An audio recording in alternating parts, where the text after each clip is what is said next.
Hello everyone, welcome on in and happy Monday. As you can see, we are back with some more Rails of Mourning. My camera is being a little bit weird. Why? Hello?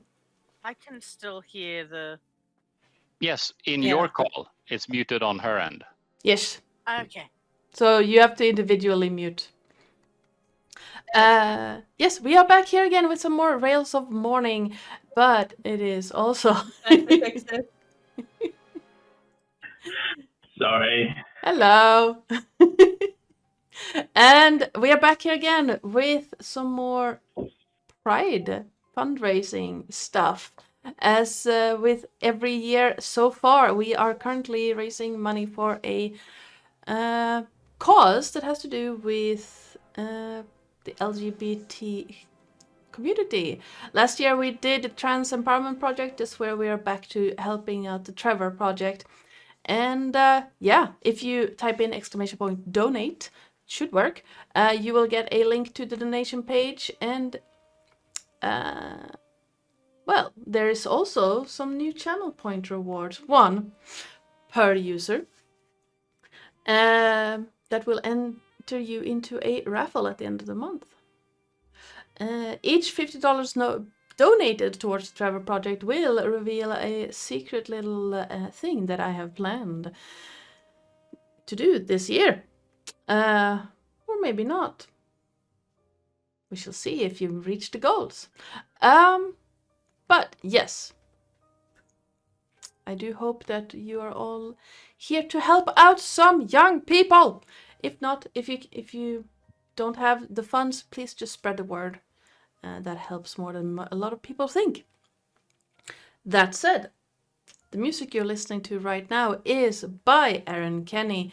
It's called The Black Cat and can be found over at the YouTube library of royalty-free music. The music and sound effects during the game will be by Sirenscape. The overlay, starting soon screen, the map, and the character informations are made by me in Incarnate. The amazing character art you see was made by Nathan. And you can find him there. The art and stat block for the chest weasel were made by Pointy Hat. And if you want to see what we've done so far, thank you, Lillith.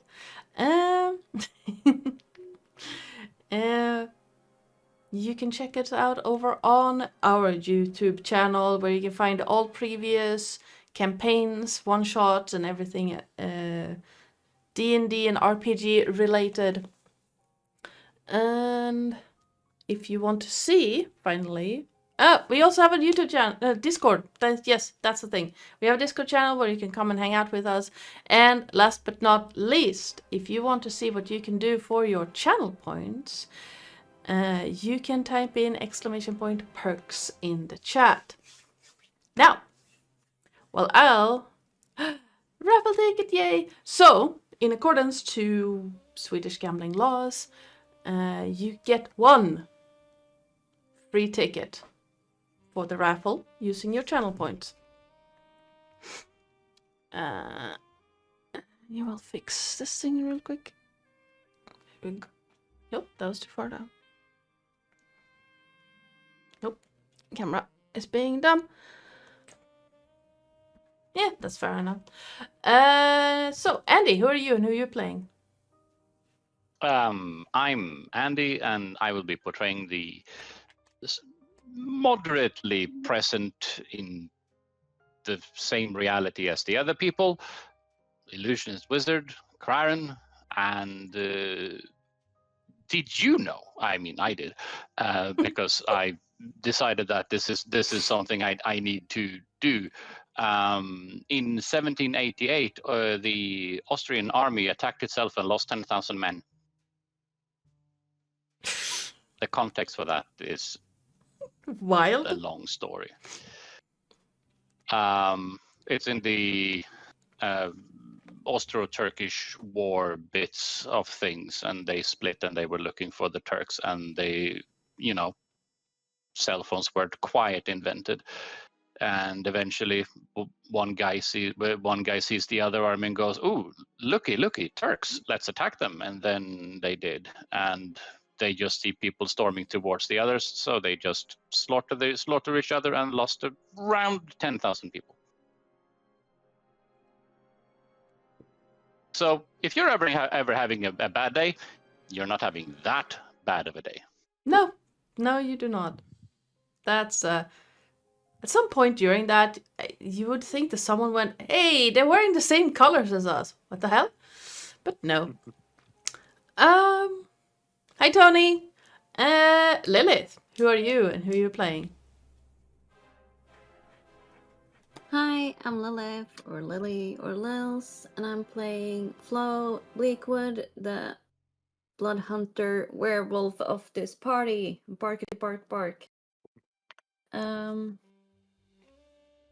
Just by him talking about emus, I started thinking about the emu war. I think it was in We don't 1930 talk about the emu war in something. Australia. Yes, you lost. How the fuck did you lose? You had so I have an explanation, but it takes about 20 minutes. You lost against like mini dinosaurs with machine guns.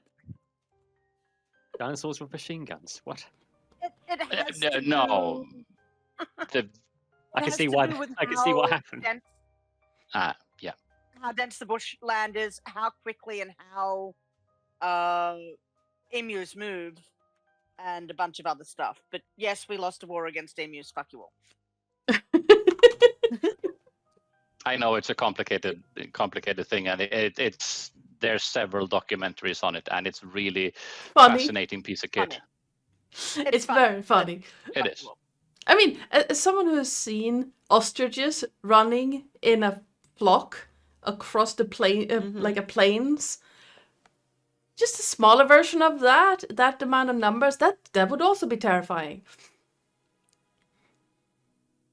Yes. They're unbelievably stupid. Terrified of emus. Why? Because I got pecked by one as a young kid. Oh, but their beaks aren't the problem. They're quite docile animals, really. Usually. When I Captain was not docile. I mean, I got kicked by Shetland pony, and I developed a intense dislike of them. I got kicked by a Shetland pony too. Yeah. That horse ended up going from the name Domino to the name Nutcracker. Yeah. And that's all I'm going to say about that on stream. Well, Terris, who are you and who are you playing? Oh, hello, I am Sir Terris, your friendly neighborhood ferret. Today I am playing Oren Weaver, the albino drow bard. And did you know that in Australia there has not been a confirmed death from a spider bite since 1979 due to the fact that an effective anti-venom for the red-backed spider was introduced in 1956, and one for the funnel web spider was introduced in 1980, which are the only two spiders in Australia that have been known to cause actual death. I actually knew that. I for some reason I watched a documentary on derived poisons a couple of weeks ago. So yeah, that is also a really interesting story. That one, the antivenom bits, how Yes. they made the The other research thing? and I actually have a vial of funnel web anti-venom in my fridge because I keep them as pets. Yeah. That's probably smart to have antivenom if you keep them as pets. We're gonna skip to Nathan because Psycole vanished, and I don't think the chair is gonna be playing with us today. but we have chair cam. We have chair cam. All hail the chair! Cam. All hail! All hail the chair. Hello, I'm Nathan. I play Romulus Seldorn, the Kalashtar Hexblade Warlock, and I have a spider fact. In rare instances, some spider bites can cause blood disorders. For example, the brown recluse venom may cause red blood cells to burst. This can lead to other symptoms such as acute kidney injury and jaundice. Yay! I have Fun! another fact where the Terris, you might know this one. It's about the a side effect of the bite of the Brazilian wandering spider. Hmm. It can cause a long and painful side effect, specifically found in human males. If it Oh, lasts for yes. more than an hour, seek a doctor. If it Yes. lasts That was more than 4 5 hours. hours, seek a doctor. If it's got a spider bite on it, Don't wait. Spider-Man, Just run to the doctor. you're dead. And actually, that is one of those things you really shouldn't do, because spider and snake venoms almost exclusively work by being pumped around in your body from That's know, true. bloodstreams and things of the sort. So don't run. Ooh. Have someone transport you. Yes. And a little filler thing as well. Like especially in, I hate it in movies where they refer to some snakes as poisonous when they actually Yes. mean venomous. Yes. Venomous is when if they bite bites you, it, you yeah. die. Poisonous is if you bite them, you die. Yes. Or in the Essentially. poison dart frog's case, if you breathe too close to them, you die. You die. But did you know that with poison dart frogs, it is highly dependent on their diet whether or not they are poisonous or not. Yes. So if you keep them in captivity, they are completely harmless. Harmless being a strong word, but they are at least not going to kill you. Yes. Well, And we have Psycole back. Hello, Psycole. Who are you and who are you playing? Hi, sorry. I am Welcome back. Psycole, and I am playing Remus Dodorn, the Kalishtar Barbarian fighter. And I have missed most of everybody's facts, but I thought I would just share this nugget of truth with you. I like my people how I like my tea bags, in a bag and underwater.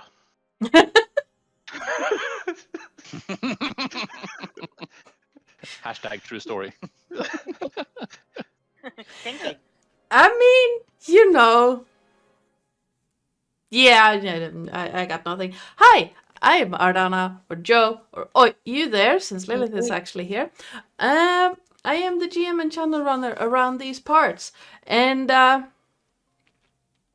got nothing. Just no.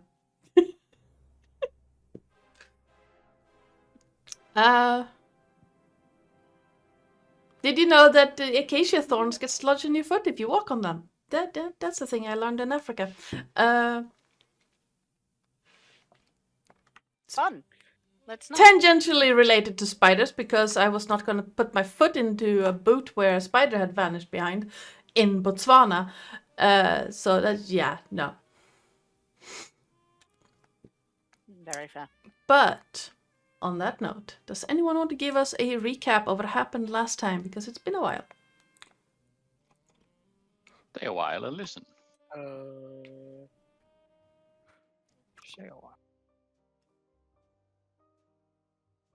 Flo got told she messed up. Part 2. Like Electric Boogaloo.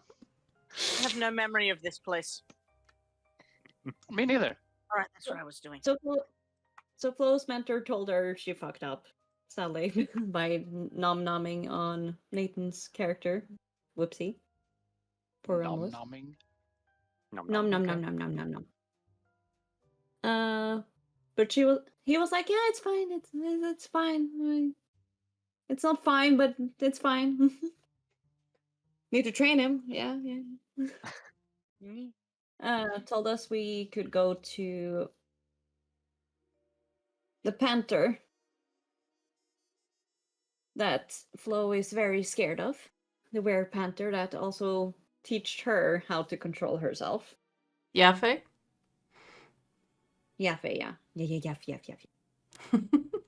And Durin was like, yeah, okay, everything's fine here. You guys good? And he turned into a raven and was like, fuck you guys, and was back home within like an hour maybe. That fucker. Because ravens fly fast.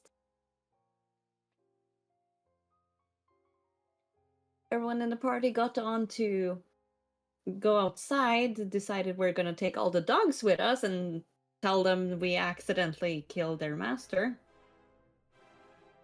It was an accident. Yes, it was an accident. And Yeah. Thanks, Sasha, Lumber. was it the leader dog? Sounds right. That decided to tell us that, oh, but Master's master can bring back people from the dead. And we're like, that's a little bit concerning. We might need to look into that. Ended up taking Sasha's master into our cart, dead.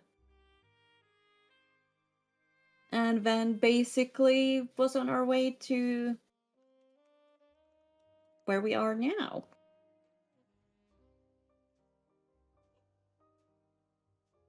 And we found out there was, oh, what is it called? A hunters competition, was it? The Hunter's Gauntlet.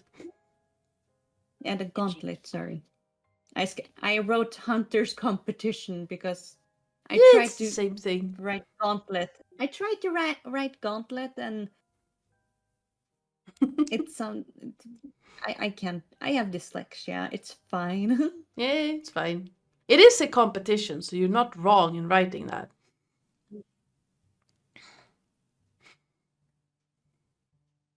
And yes, some flirting happened, some explosions on the night before we traveled also because apparently an airship crashed or something.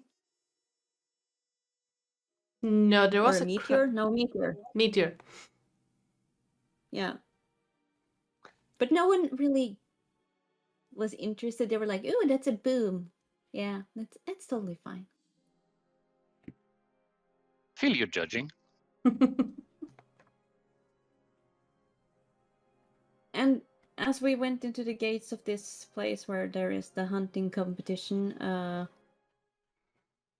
Terris's character decided he's gonna turn into an old woman in front of Flo, and she was a little bit concerned because she has never Fine. seen this. You're fine. So that was something. Yeah.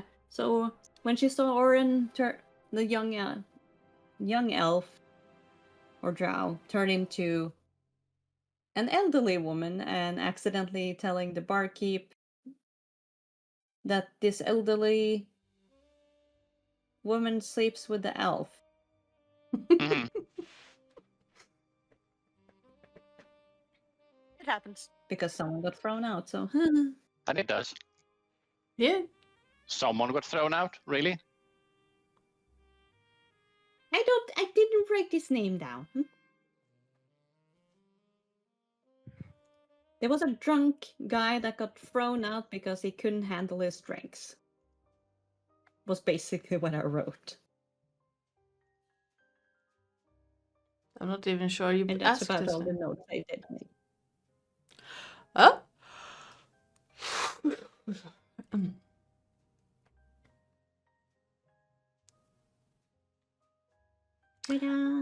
Yes. Well, that is a summary of what happened last time. Yes, you talked some more with Durin. He took off to report. You continued your travels towards Thraklorn and arrived in late evening towards sunset. Made your way to the tavern. Oren got nearly slapped in the face by a drunk tiefling who was thrown out from the tavern. You met the Furbolg tavern keeper and you went inside. Oh yeah, the furry. Furbolg. Furry. Same thing. Yeah. In this context, yes. Yes. So yes, you can have a point of inspiration. If you have it, you can bounce it to someone else. I apparently have it. I did it because I thought I didn't have it, but I have it, so Oh, who no. wants? I Oh, don't not have. I'll everyone at take. the same time. I don't have. I'll take. Okay, Orin is the first one to speak up. Yoink. All right. So, and with that, if we are all as comfortable as we are going to get, let's get started. Your skin is tingling with the palpable excitement around you, Flo. Something big is about to happen, and there is a nervous anticipation in the air. The ever-present sound of bone chimes seem to bring that anxiety to a simmer. Gentle clanking from overhangs and door frames. Grins on every face, hunters' masks on strangers' faces. The Furbolg, Bailey, stands behind the counter, piercing brown eyes observing the patrons around her. There is a metal tang of something. Blood, probably. An ozone scent of adrenaline. Seems like this crowd is a lightning strike away from anarchy. You've heard stories of the Hunter's Gauntlet. Of beasts felled, blood spilled, of glory, gore, and violent deaths. Of massive awards given to the survivors. The tavern is packed to the rafters with people fueled by the Predator's drive. A drive you have seen before. When the full moon spreads its light over the fields. When the beasts take control. This tavern is a powder keg about to explode, and any one of its patrons would be happy to light that fuse. What do you do?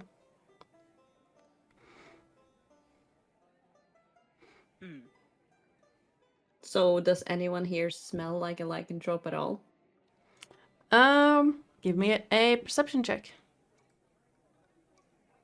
With advantage? Yes, because it's spell-based.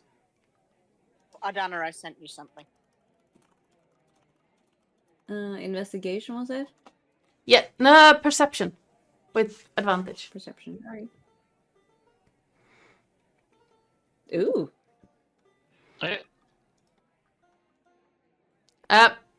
Okay then. Well, the dice have spoken. You look around and smell the air. You can, like, that scent of nervousness, of anxious waiting, of anticipation is heavy. And you get that soft, almost not there scent of feathers, of fur. It's kind of hard to pinpoint exactly where it's coming from with so many people of all types. You see a couple of minotaurs in a corner. There's a small group of goblins around the table. There are humans and elves and tieflings, and in one corner you swear there is a tabaxi hiding under a cloak. Most are either hobgoblins or humans all around you. But you can see that there are all manner of people. It's kind of... you're pretty sure that at least a couple of the humans are some form of lycanthrope. Okay, so she will feel a little bit safe here then. Yes. So for the first time, they will see her actually take off her hood. Yeah. And take off her shoes. And just, you can see her like shake like a dog, so her hair is a little bit poofy and stuff too. Yeah. Oh, it's nice being around friends. Are we not friends? Oh. Oh, not like that. I mean, when we pass people and stuff, I feel like I need to hide. Oh, that makes sense. Oh, sorry, no, he's currently Nana Knits. Oh, that makes sense, dear. Yes. So it's nice, since there's actually other lycanthropes here as well. And she looks at Romulus as well. You can try and smell them too. Try and smell them. And she will just walk up to him and be like, just try and block out everything else. Just concentrate on the smell. Every single smell you smell. Just close your eyes. Don't listen to anything. Take a deep breath and just smell.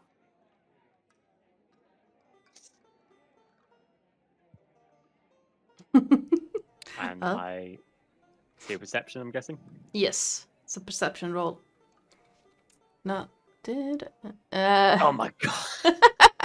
Oh. I don't think it's kicked in yet. Well, you do as you're told and take a deep breath, and wet fur, booze, blood, like all burnt food, cooked food, all of it. Unwashed people just barrage your senses all at once. So he gets overstimulated, okay. Yeah. Sorry. Yeah. Okay. Getting the bad rolls out of the way early. What do you do when you get overstimulated? And she goes into her little backpack, and she will take out a little small, like, pouch of herbs, and she will put it up to his nose so he can only smell the herbs. I have one extra if you want it. Appreciate that, if that's okay. And she will give him the one with, like, lavender and stuff, because it's Yeah. a stronger scent. Yeah, so basically what you get... Sorry. So, here. Thank you. So basically what you got was a music festival in summer. Ew. Whoa. The question is it a rainy music festival in summer, or is it a dry music festival in summer? Oh, ew. Because a dry music festival normally has more of an essence of urine than the wet one does. No, that just brings me back to the 90s Goat Island, I believe it was. Green Day. The most epic mud fight to ever ensue that I have ever been to. I was not of age when I was there. I've been a security guard to two music festivals. And I thought my dear husband was kidding when he said people come up to you and ask where their tent is. Oh yeah, definitely. A lot. And Like, you yes, go, what do your tent look like? it's green. And you go like, Yes, you and 33,000 other green tents. Pick one. See, if that was me, what I would do is I would take the Dulux color chart with me and ask them to pick out the color which green it is from the color chart. yeah, side tangent I'm gonna go into later. But I stood in the entrance to the festival and had to do body searches. Ew. I mean, we were required, but that's a different story. Yes. This guy comes up wearing only red Speedos and flip-flops and asks me just, touch me! And I'm like, Ew. A hard pass. No. I'd rather not. no. See, that would have been the prime moment to put him in a nipple clamp. I didn't want to touch him. No. Anywho. I'm learning more and more things about you, and I am intrigued. But you know, this is day 3 of heavy drinking and no showers and a number of other things, and it's like, yes, I am supposed to be body searching everyone entering the area for brought along alcohol, perfume, flammables, so on and such forth, and it's like, yes, there's whatever you can possibly be hiding at this point. I don't You can keep want that. to find out.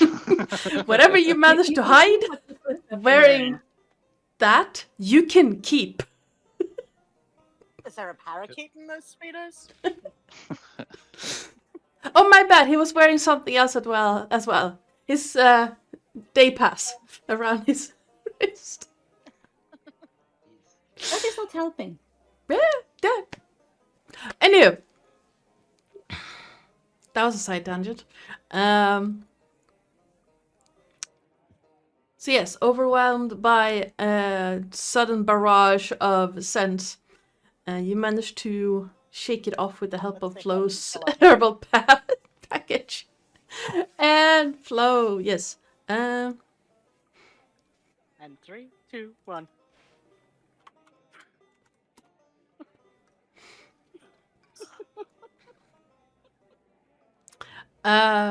So, what are the rest of you doing?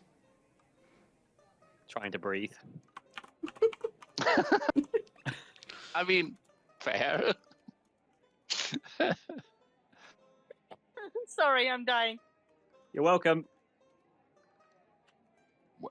Where are we? We're currently on the map. Yes, so you are currently inside the tavern by the door. You have been invited inside. There is a long wooden counter, and right behind it is a staircase that leads up, with a chain going across the stairs. And on the chain it says guests and staff only. The entirety of this space is just full of people. There are people standing, shoved into corners, talking to other people sitting by tables. There's some people sitting in each other's laps to fit at the same table. And in a corner near the bar,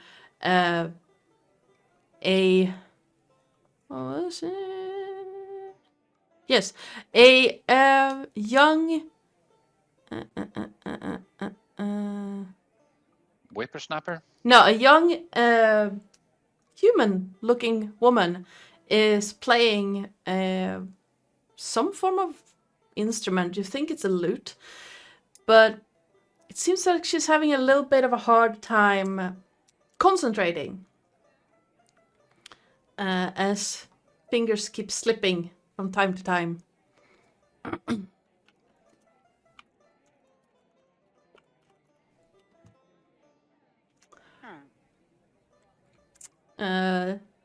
Bailey, the tavern keeper, has her arms crossed and is looking at your group and well, if you want to put your mule somewhere, there is a stables behind the house.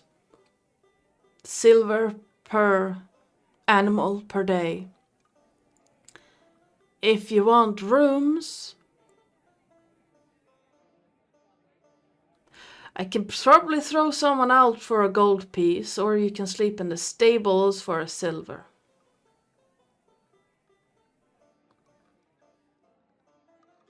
Well, we wouldn't necessarily want to throw anyone out of their rooms, dear.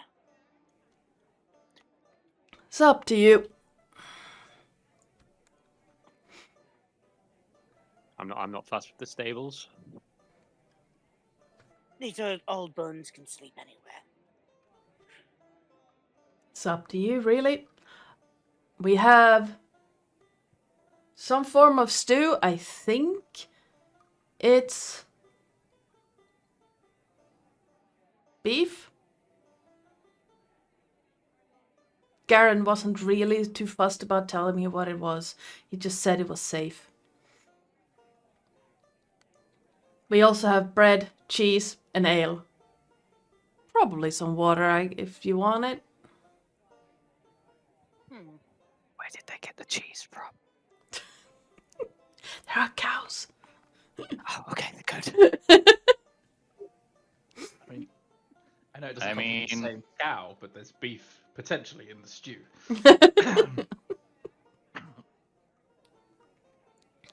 I mean, is there anywhere also- in Sorry, go on, Carnis. No. All right, stop being polite. One of you speak. Yes. Go ahead.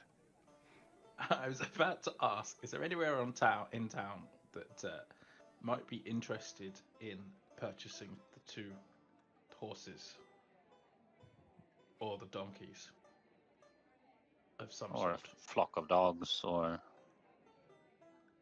I thought we were gonna keep the horses but get rid of your mules.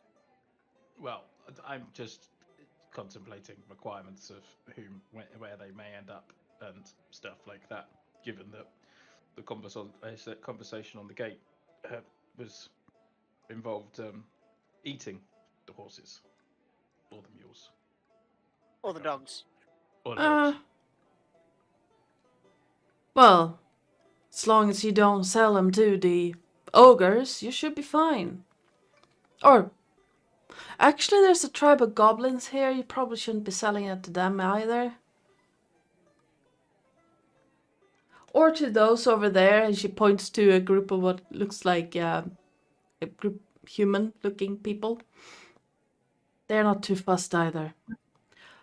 But there are several shopkeepers in town that could be interested in mules if you're selling, or horses. Any pack animal, really. Sounds good. Yes. And is there a smithy in town? Yeah, right behind. And she points to the southwest. Dramax. Actually, he's here somewhere. If you find Dramak, you can ask him maybe right away. He might be passed out. Actually, he might be passed out in the stables. And what does Dramak look like? About your height. Bit hairy. Think he's a shifter. You know, one of those not quite lycanthrope people. Not quite human people. Those ones. Kind of looks like a human, but then from time to time he gets a big mouth or big hands or a tail. Kind of cool, actually.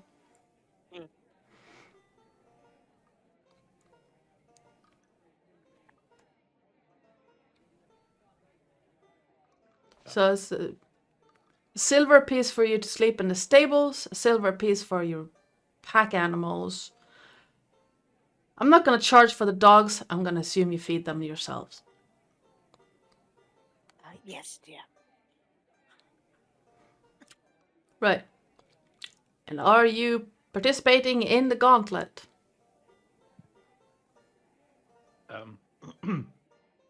What's the gauntlet again? Well, every so often, someone finds something really cool and really dangerous to hunt. Word spreads, and all the hunters in the area gather here to take it down.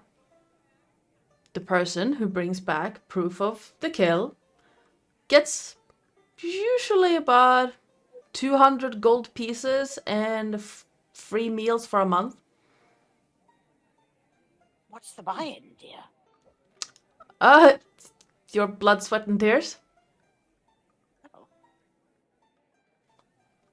And she will whisper to Oren. Most people die in this kind of thing. Oh, well. I'll leave it up to you and the strapping young lads to decide. When is the gauntlet? When? Oh. Where? Why? I think. Well, Ooh, it's it's not too far from here, and I think it kicks off not tomorrow, but the day after. First person to reach where, in this case, manticores are, kill them and bring them back, gets the prize. You are allowed to Sounds- kill other participants. Just one warning. Are or aren't? Well, what happens between here and there is not of our concern. It's just the first one to bring back proof of the kill gets the prize. Understood, So dear. we couldn't It's kill also the cool. competition inside Frakelon. It would have to be outside. Yes. Frakelon. You are not allowed to harm And other contestants while inside the walls. Whilst they're inside the walls, or whilst we're Well, inside the walls. Tavern brawls happen. Technicality. Fights happen. You are just not allowed to kill other participants. If you want to fight, take it outside. Don't destroy my furniture, but I don't care. Remus has a really weird grin on his face. As long as you don't kill other participants, no one is gonna care. What happens outside the city gates, on the other hand, none of our problem.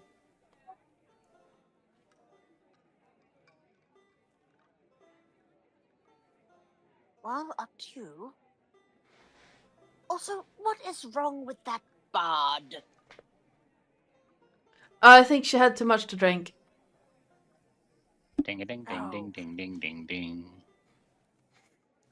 She does that. Most people pay her an ale. I try to get her to eat something when she's playing here.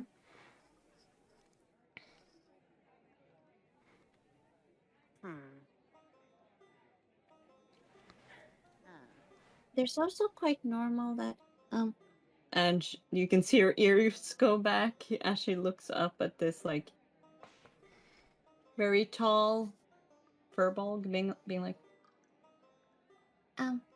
that it's also very normal that after someone has killed the beast, and she looks at around at the party, that people try to take their prize and kill them afterwards as well. Remus's that's smile just not deepens.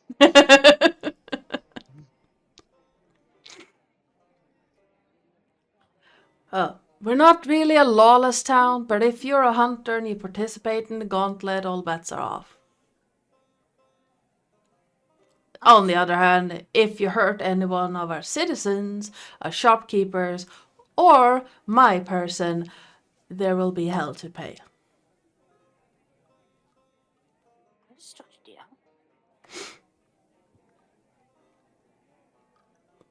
So, that would be 7 plus 5, 12 silver pieces for the room, or for space in the stables, if you want it. There is pint of ale, some stew, bread and cheese. It's 2 silver pieces per person. And, well, good luck finding somewhere to sit. The establishment is not responsible for stolen items from your persons. Noted. Mind if I pilfer, and by pilfer I mean I will pay for myself some food and a pint Sure. and eat it outside Yeah, go for it. because reasons. And just vaguely gesturing towards the rest of the establishment is like,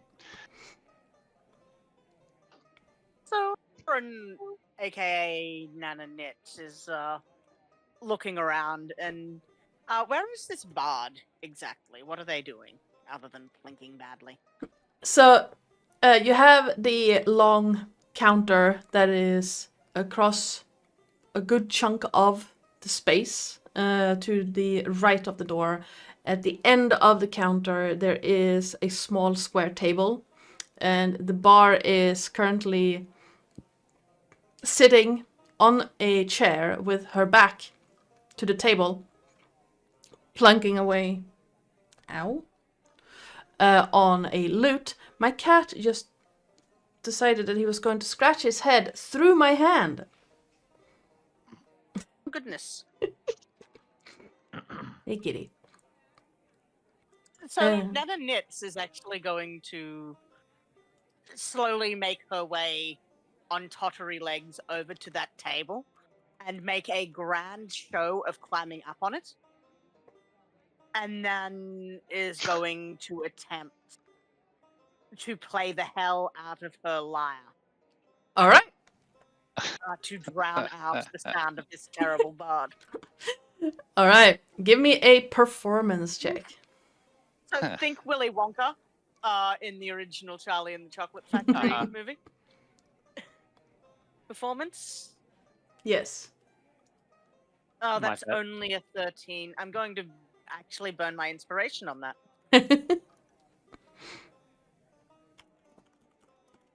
That's a 24. That's better. Yes. So you stutter a little bit as you get started, but then you pick up a tune rather quickly, and it is not that difficult to drown out the rather feeble playing of an exceptionally inebriated bard. And I think this is an exceptionally bawdy song that Nana is playing and singing along to in a voice that is still feminine, but quite stronger than you'd expect from the whispering husk of an old lady. It is the filthiest song he can think of. Nice. It takes a little bit of time for people to actually pick up what you're playing, with the conversations being so loud, but eventually it starts to hush down, and you get more and more people's attention. And after just a few moments, you hear some people start picking up on the singing. Not well. Definitely not as well as yours. Some would even call it very off-key. But they know the words, and they're singing with fervor. Excellent, excellent. And barely noticing, or barely noticed at all, the the drunken bard's playing goes quiet. And you feel more than hear a soft snoring next to your foot. Nana Nitsu is sort of dancing much more spryly than a lady of her age should be able to. Is going to just very gently try and topple her off the chair with her foot. All right. Give me a dexterity check.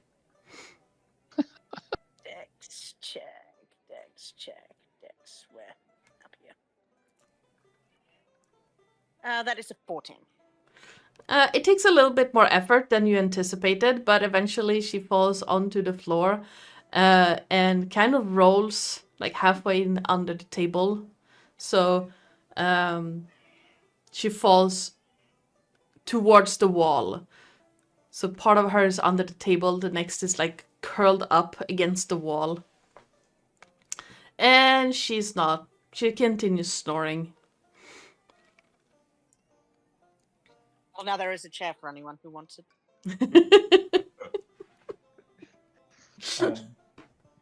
Whilst Nana is making a bit of a scene, Remus will pull out 2 gold coins and hand them to Bailey? Yes. Fuck me. To the cream liqueur. Yes. One should cover the stable, and one should cover food and ale for the party. Yes. Five people, 5 animals to stable, I think, and then 2 Yes. each for the peoples So is for food and drink. this the stables? Yeah. So this one is the stables. Okay.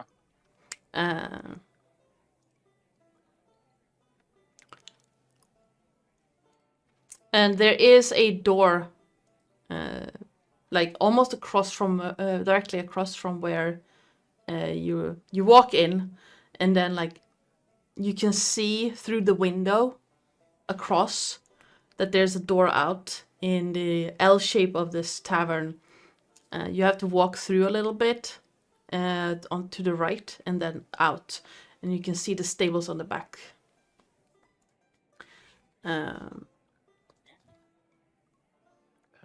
Remus will grab the ale and food Yep. as well, and then head outside to start telling the animals to go into the stable. All right. As you step outside, you see the last few rays of sunlight vanishing to the west, and almost like fireflies all across the city, flashes of light come to life. Not only the yellow and orange of torches, but blues and greens and purples, almost like magical lanterns are being lit all across the city. It's not very bright, but it's bright enough to get that cityscape outline of where the city walls are and where the rest of the plains begin. And being on a little bit of an elevation, you can see how it slopes down towards the walls of Thrakelorn.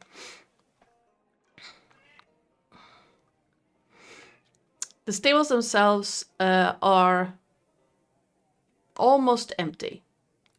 There are a couple of horses that are in them, and you can hear a rumbling, snoring sound from one of the boxes. Is it called a box? Stall. Right. It is now. A stall. Thank you. Or a box stall. Yeah.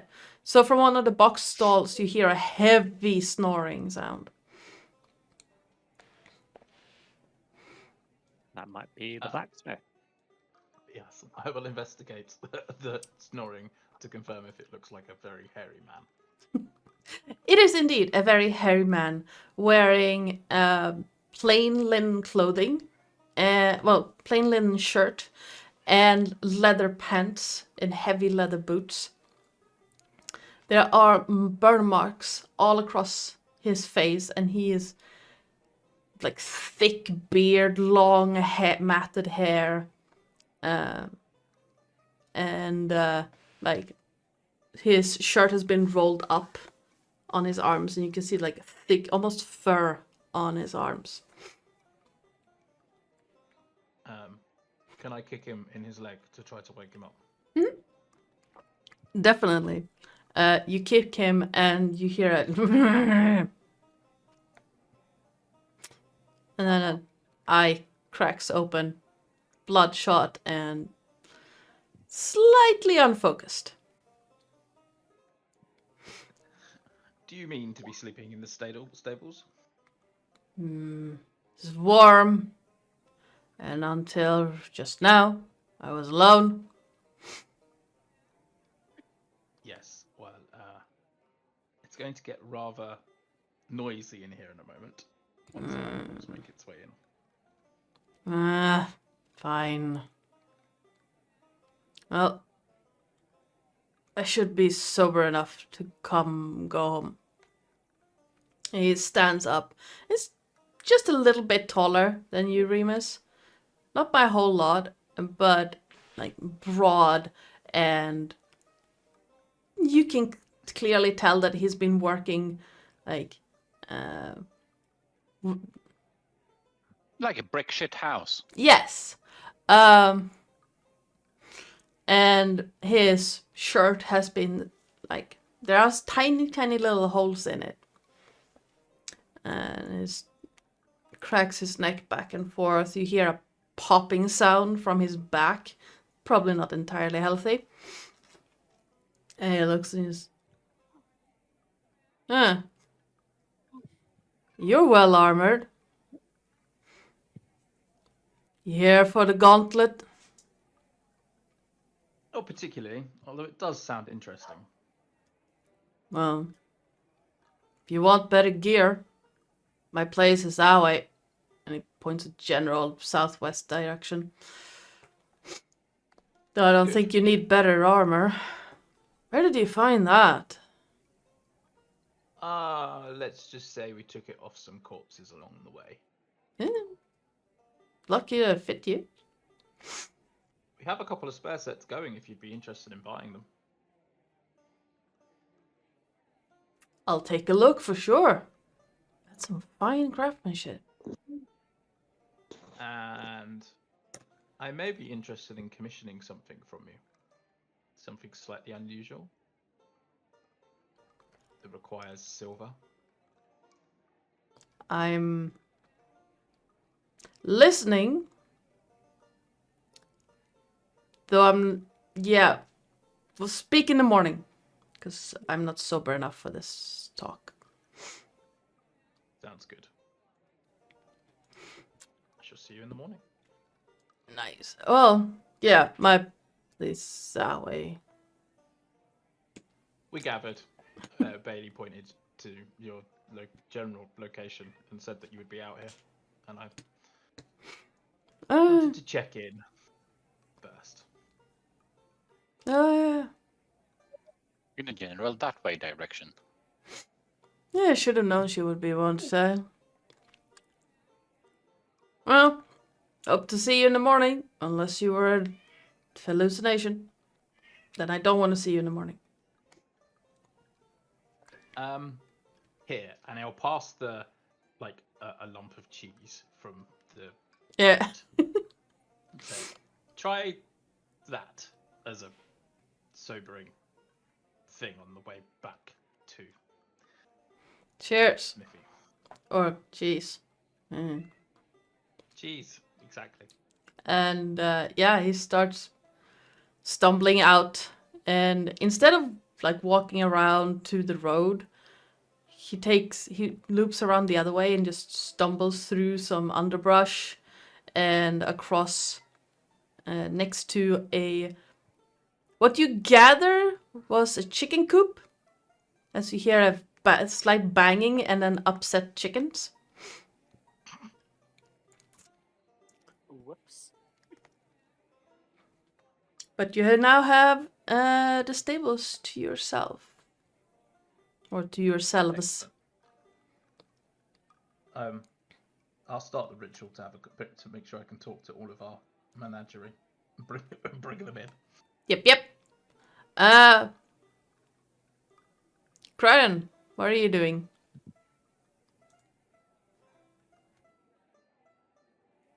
Contemplating. Crichton is always contemplating. Yes. So, what time did you say it is? It's about sundown, but not quite. The last few rays of sunlight is vanishing by now. The sky is almost entirely dark. Okay. Let's say, have the ladies been fed? Oh, you mean... Flo went being happy, and one of our ladies is dancing on the table, and Romulus is doing something, Breathing. being overwhelmed. Nana will pick up food as she comes to the stables, but for now she's entertaining. Say, Romulus, do you want an out? You seem bothered. I've currently just got the like the lavender pouch just like in my face like this. What did you have in mind? Just for the sake of argument, just hold my arm for a second.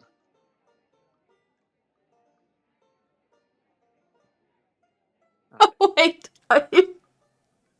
And then, Okay. and then they both disappear. Oh goodness. Well, that's a way to test if something works. Oh, did you And They are dimension? now both in the stables. Oh my god.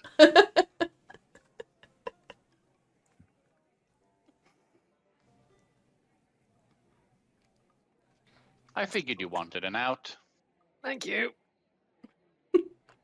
and Concerned. Senses moving are- people and things didn't seem quite as easy. Senses are a little bit overwhelming right now. As as Crane decides that this is a very apt moment to use Dimension Door, As you... because that works with a spot you can see, or that you can visualize, or Yes. that you can describe. Yes. As you appear in the stables, you hear almost immediately after a soft popping sound as Elos appears just slightly above your head. Is oh. Well, this is more quiet than inside. Indeed.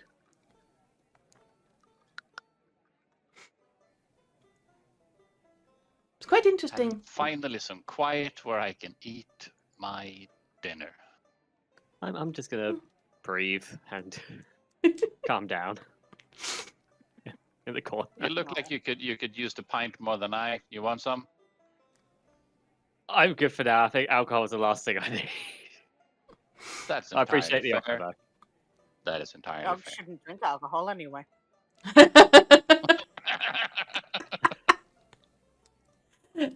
On that note, Flo.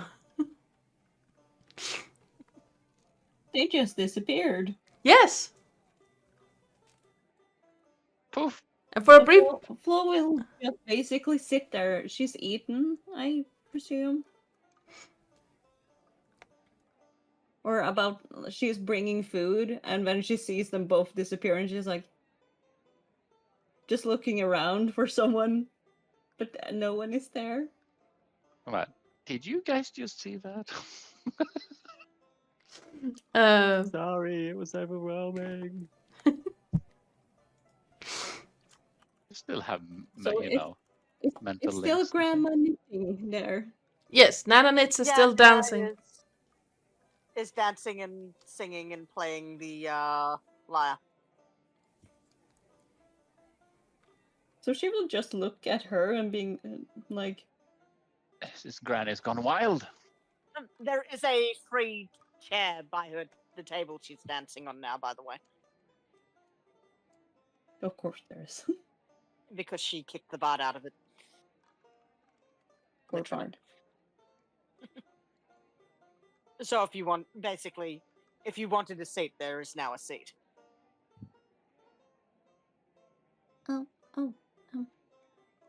She will go over to the bar. Yep.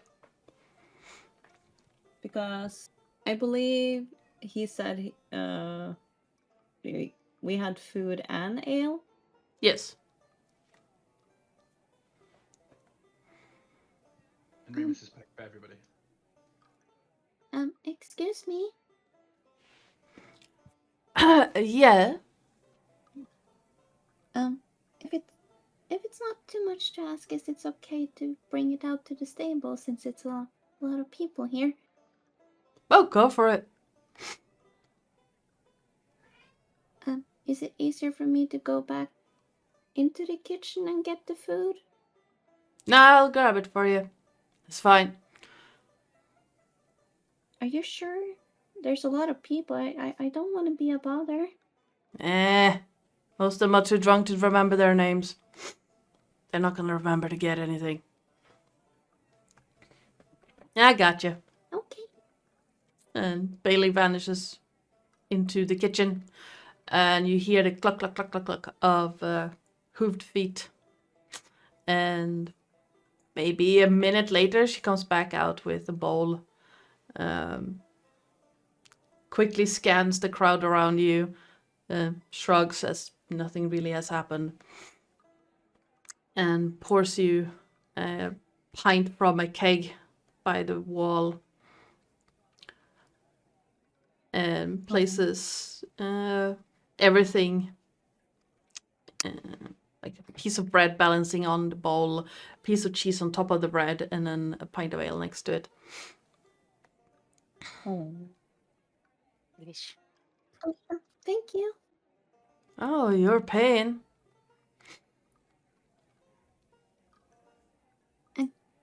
I really like it here. So do I, kid. Or, it doesn't matter. And she will just like hold her food, and she will wave a little bit over to Oren and just point that she's going to the stable. Yeah, Oren / Nana will give her a nod and continue their playing for now. They'll probably do a set of maybe 10 songs and then call it. Alright, yeah. I could just Yeah. imagine like Nanonitz being like the mask when he's doing like the rumba beat. Dum, bum, ba, Yeah. dum, dum. You notice, Flo, that almost everyone in the room is watching Nana Knits or dancing and singing along. So Oren has their entire attention right now. Most of it is terribly off-key. And that's one of the reasons you want to go out, because you can see her ears are like twitching. Quick, steal shit. And almost as soon as you step outside, the speaking or singing, for lack of a better word, stops and goes to a muttered hum.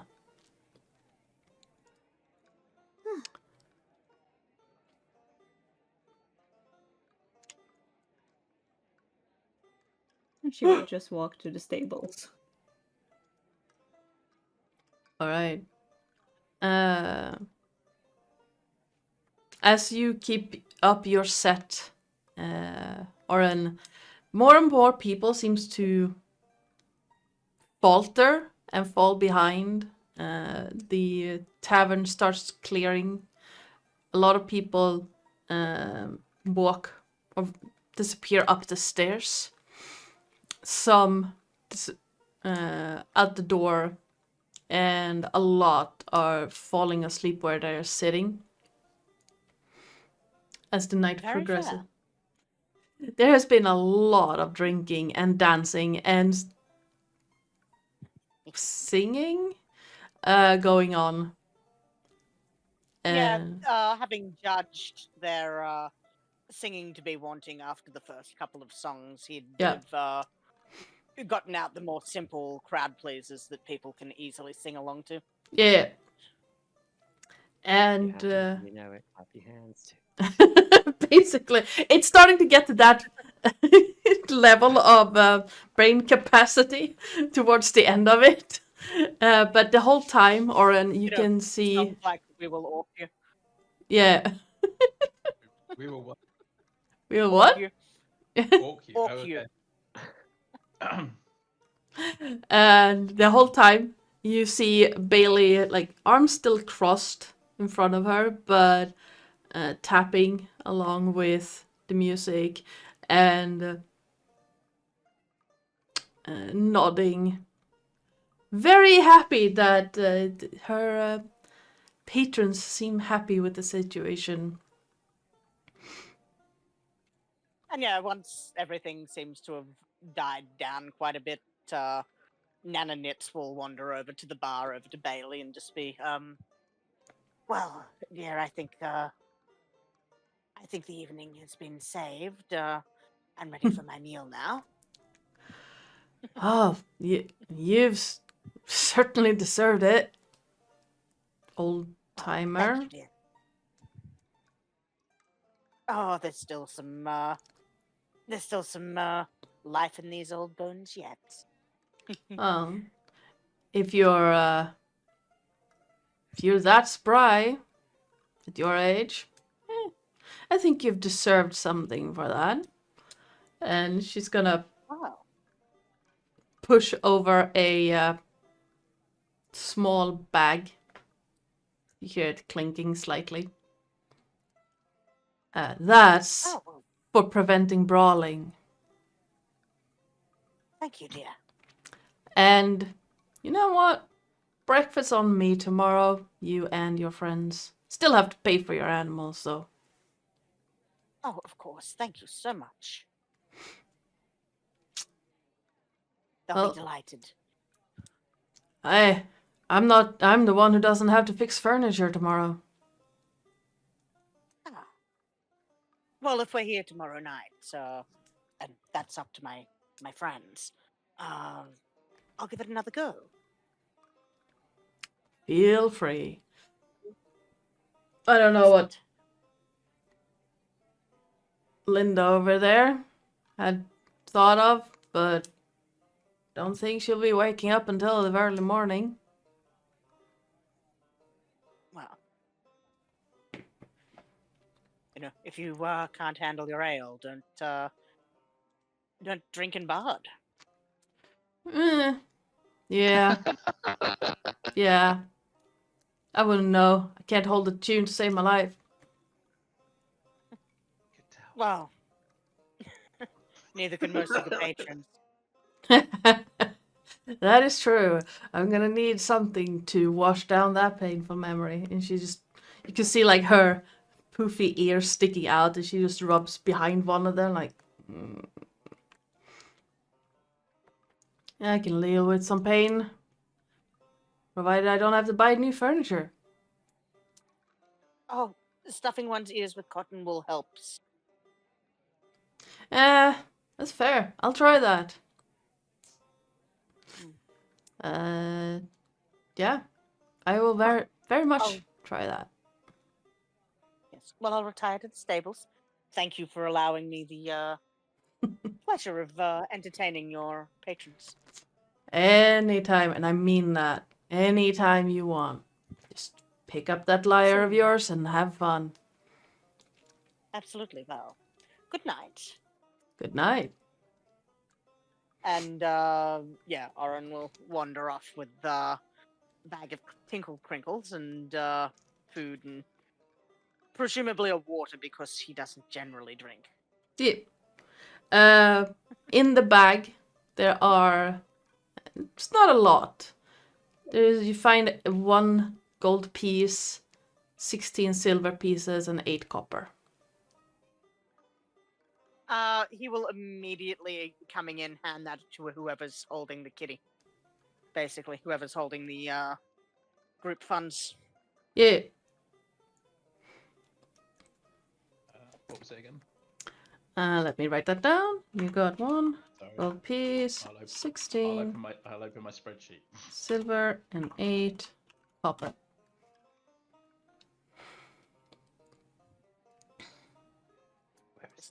Oh, and breakfast is on the house in the morning. Yeah. Well done, Yes. Oren.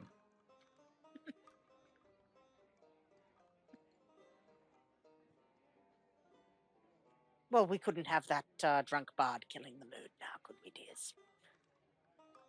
I mean,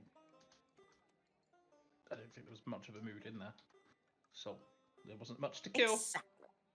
Exactly.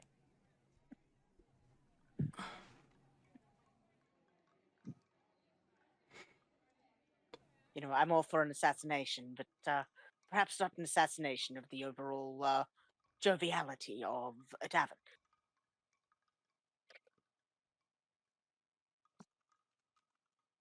I feel you would be missing out. It's an opportunity. Perhaps.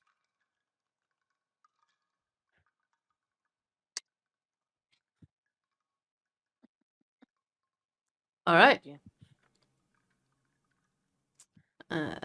The stables are pretty dark. Not too bad. There seems to be one of those glowing green lanterns hanging from one of the rafters. But not much else in the way of light in here.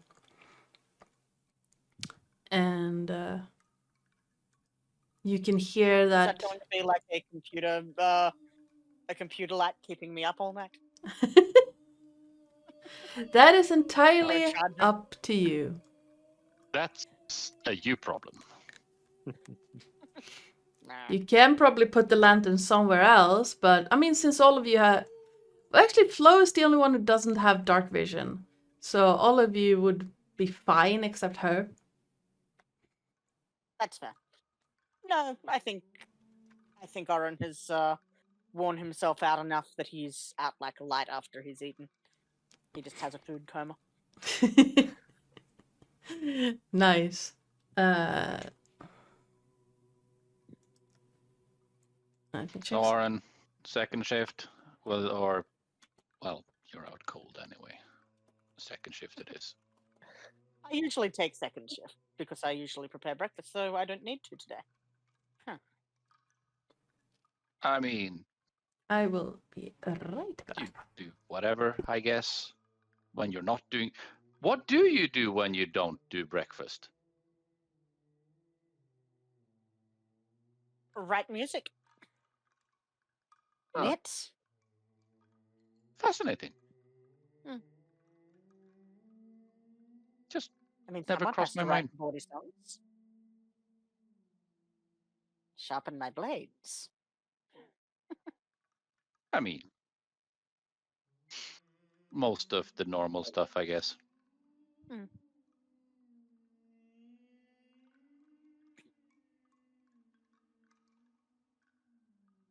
Yes, just, And to Regular. answer your question, no, your highness has not been fed.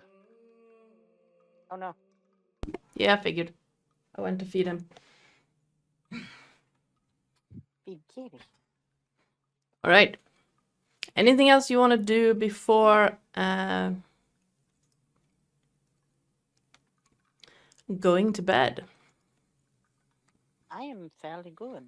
Or, literally hitting the hay? Yes, I am. I'm just funny. still sniffing the lavender and just like slowly breathing.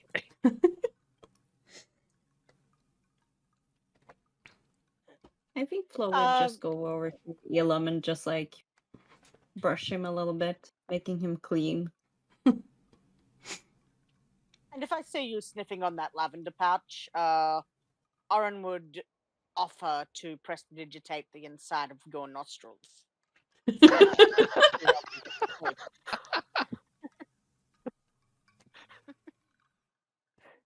Basically, Yeah, like make vapor rub sure. under. This is helping fine, thank you. If you're sure, I tend to like to, if there's a terrible smell around me, I tend to like to prestidigitate the inside of mine so it smells like fresh rain. We'll keep that in mind. Hey, it lasts an hour. It works.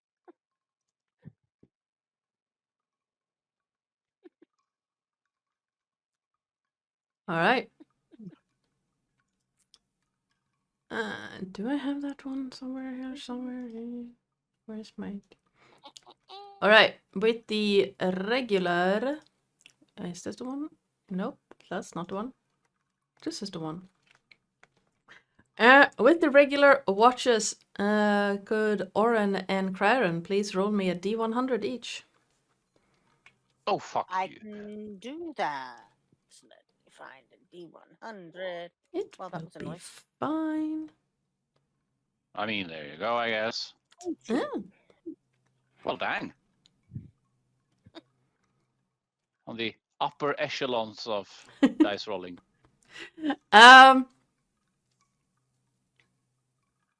Craren, as you're taking the first watch, yes, you feel this odd sensation creeping over your skin, maybe half an hour into your watch. A tingling, weird feeling of being watched, being observed. And you hear an odd sound of hooves moving through underbrush nearby. The air around you suddenly goes cold, despite the cube you're holding. And for a brief moment, a couple of minutes, you can see your own breath.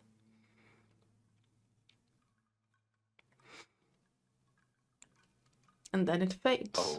Okay.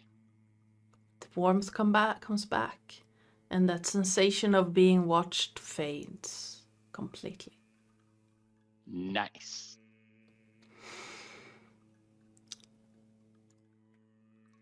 I got a cube of warm. I got a cube of warm.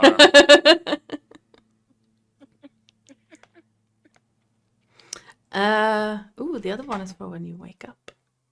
And then as I love it.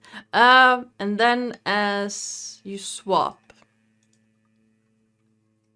with Oren, you see that your companions have frost in their hairs. But they seem otherwise fine. Completely untouched by the cold.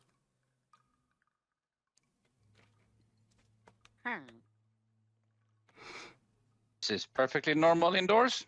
Yep, definitely in the stables with a lot of people sleeping there. It doesn't get warm in there at all. No. Completely In fact, fine. it's actually rather welcome. Yes. For a brief moment, it wasn't overwhelmingly hot. Craren is happy. And as you settle down... Oren might be confused, but you know. Yeah. Oren, as you wake up, there is frost in your hair. Oren's going to sort of open. Well, yeah, he's meditating. Yeah. He's going to sort of open one eye and sort of side eye Craren. Just go for a walk.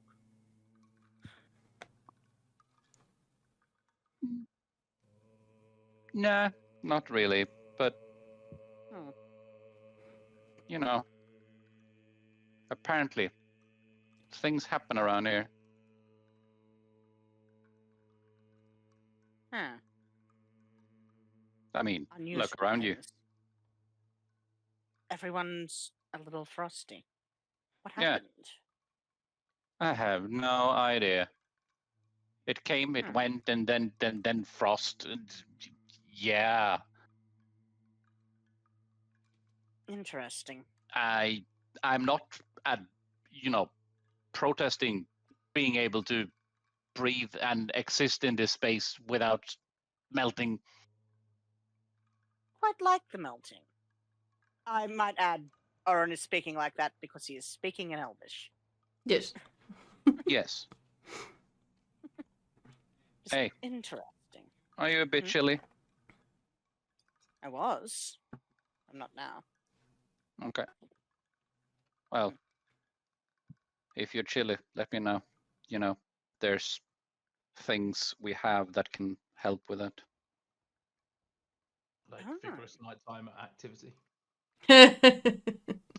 Perhaps not in the stables with everybody around, but Only if you're feeling adventurous.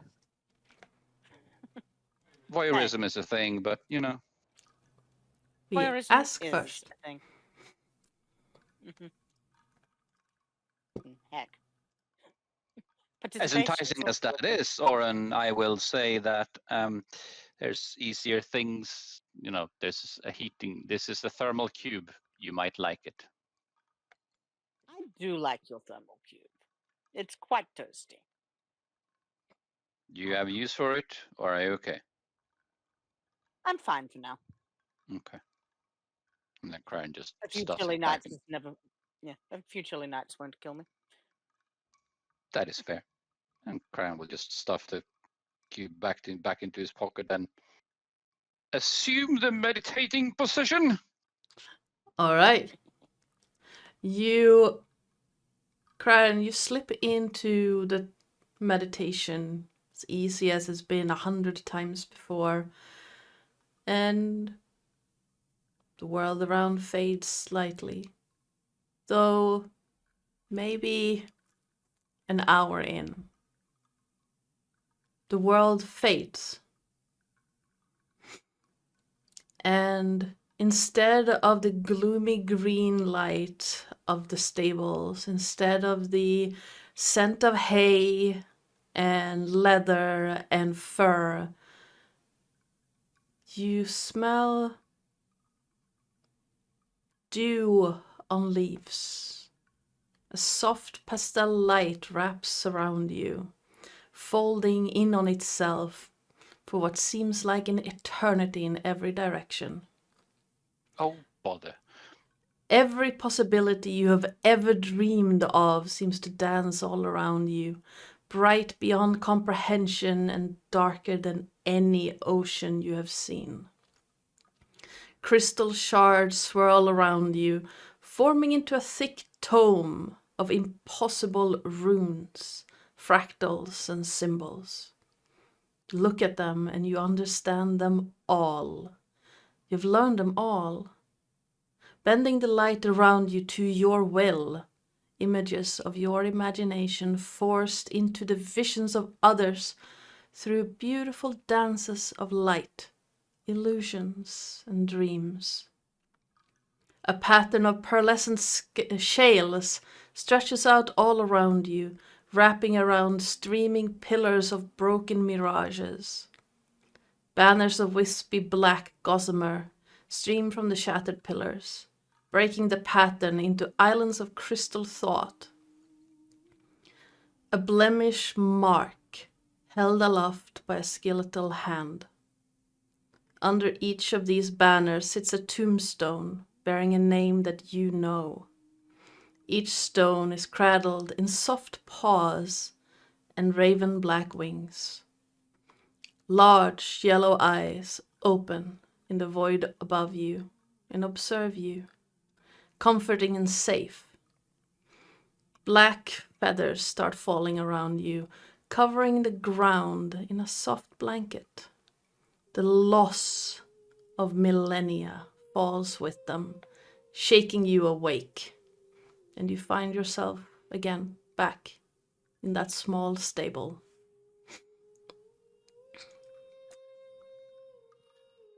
And you see sunlight starting to stream in through the cracks in the walls and under the door.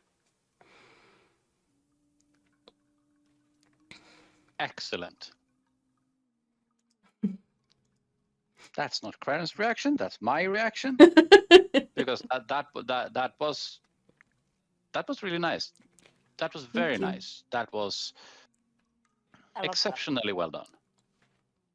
Thank you. Craren, on the other hand, is not necessarily confused, but more of a fascinating. Thoroughly fascinating.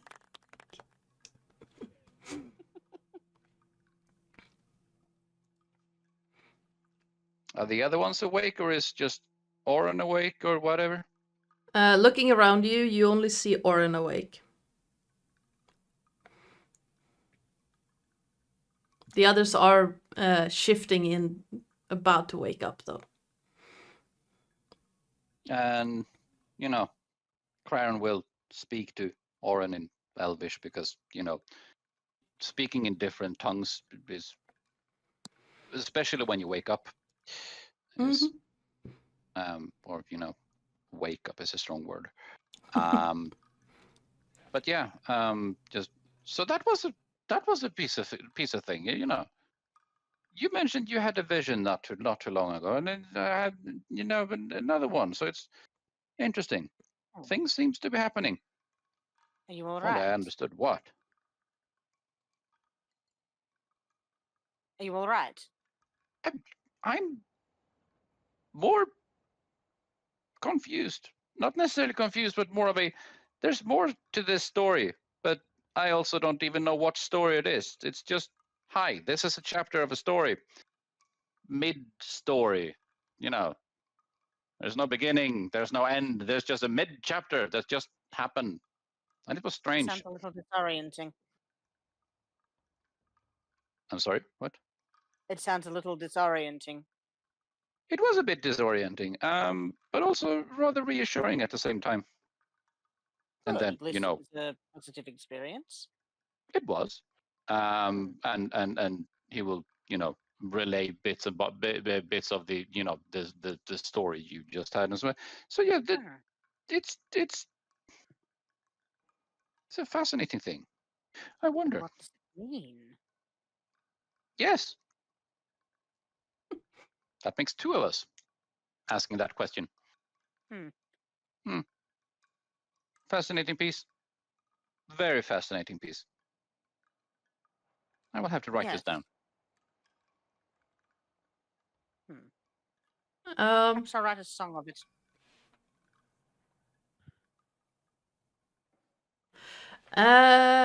Quick Death, reminder. destruction, and in song form? Yeah, I mean, why not? Who has the sending stone? Not Aaron, I don't think. Yeah, me. Hello.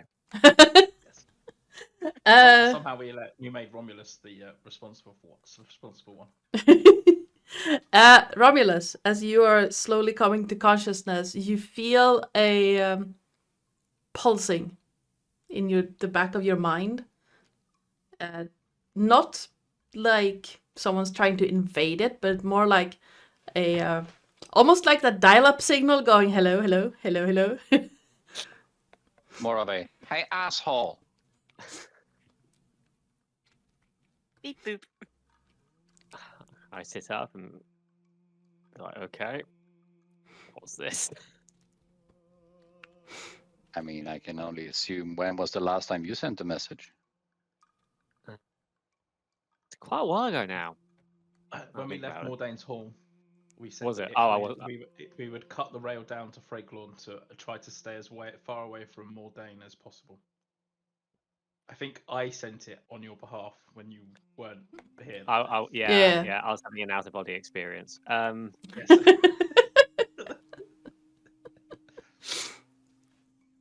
Goodness.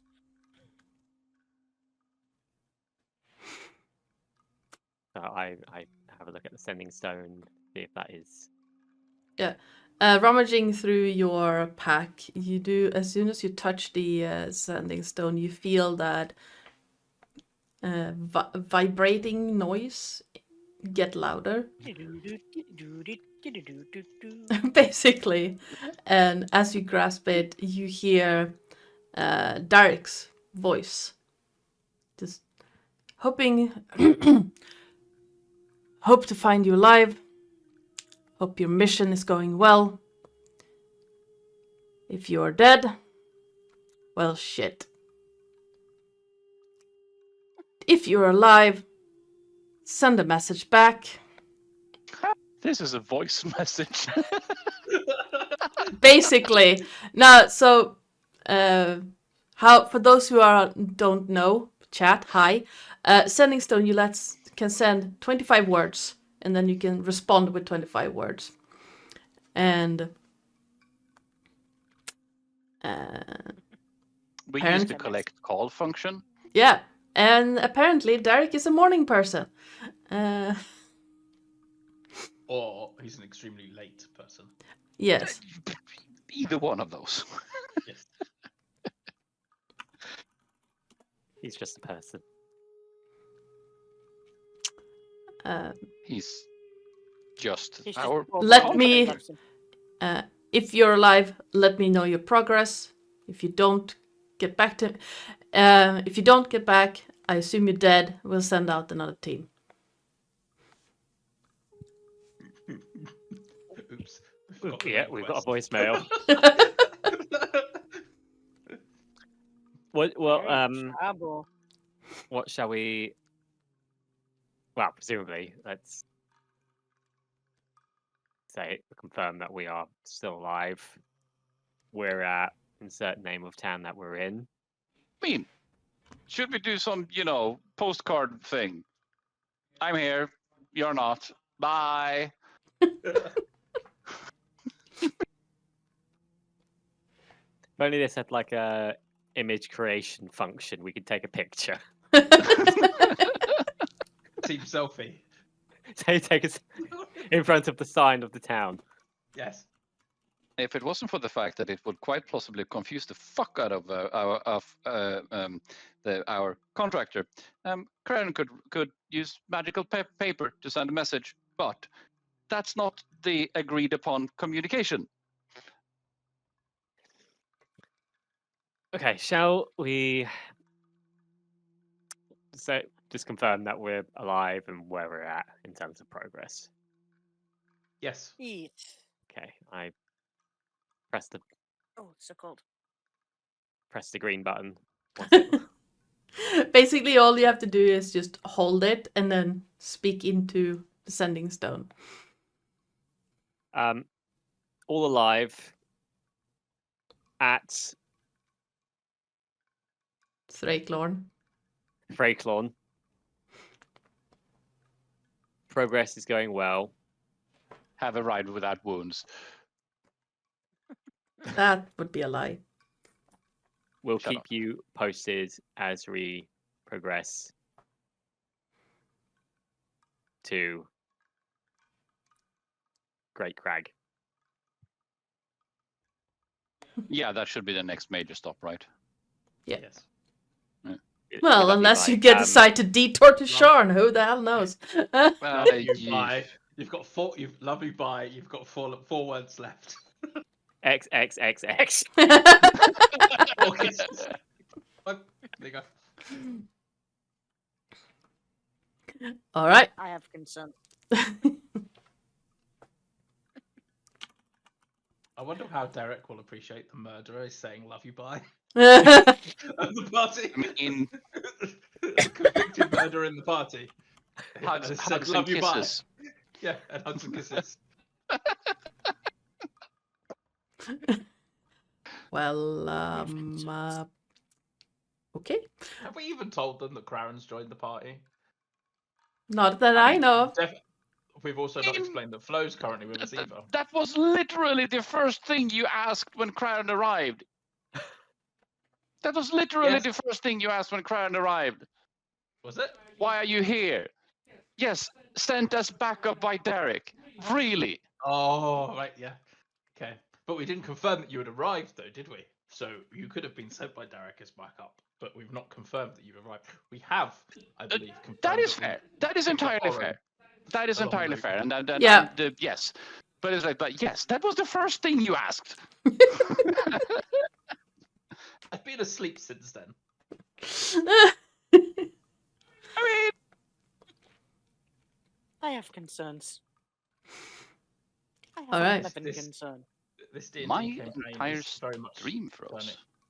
This Oh, D&D no. campaign is very much turning into every single playthrough of Skyrim I've ever done. I forget Yeah. what the main quest is and go off and do all of the side quests instead. Yes. That's fine. All right. All right. So it is early morning. The town is quiet aside from the ever-present bone chimes, and you are slowly waking up. Those of you who are asleep throughout the night, you find that there's like spots of water in your hairs and beards.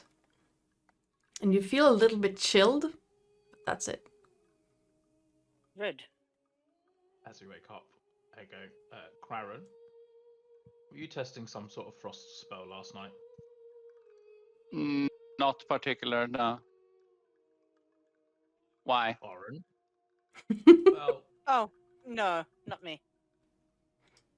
I mean, I didn't technically do things, but when I was awake and there was, during the watch, some things seemed to have been observing us, and then things got cold, and then they went away. I genuinely don't know more than that. I'm going to assume that in this godforsaken hellhole we happen to be in, this is natural.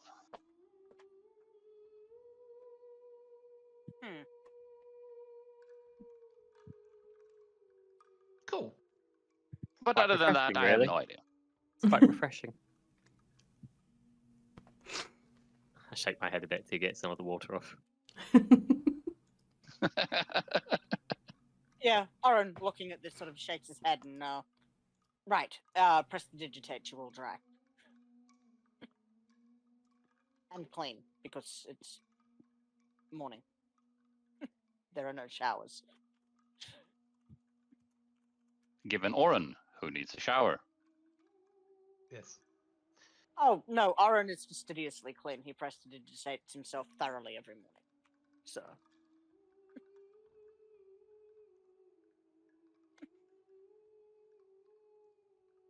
All right. There is no way he is ever going to be stinky.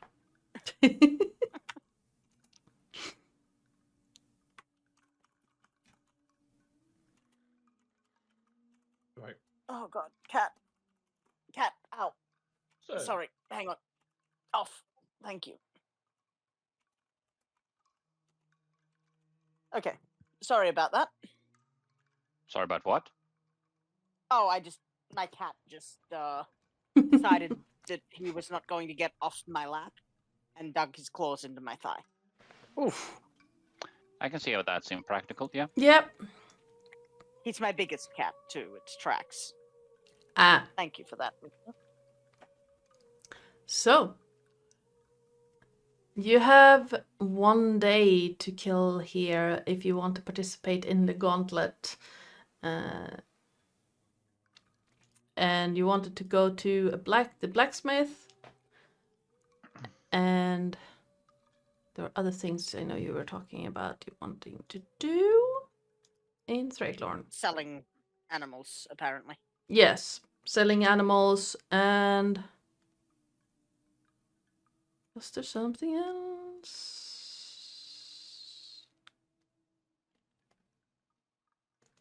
Oh yeah, the whole... Well, what you know of is that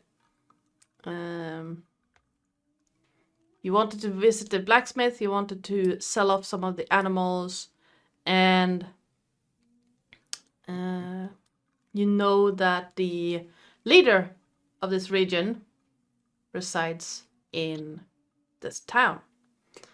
The guy who has made a deal with the Lords of Dust. yes.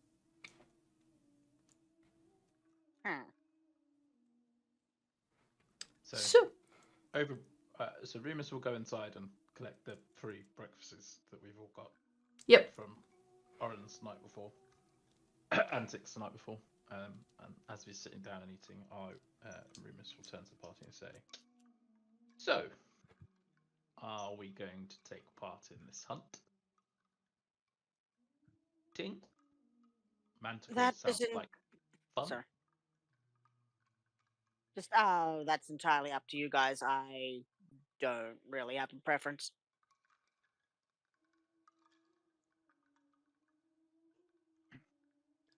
Well, Hmm. Flo, you know how these type of things have gone before. Well, I mean, I've seen some of the hunts. I haven't participated. Like the barkeep said, it's quite brutal.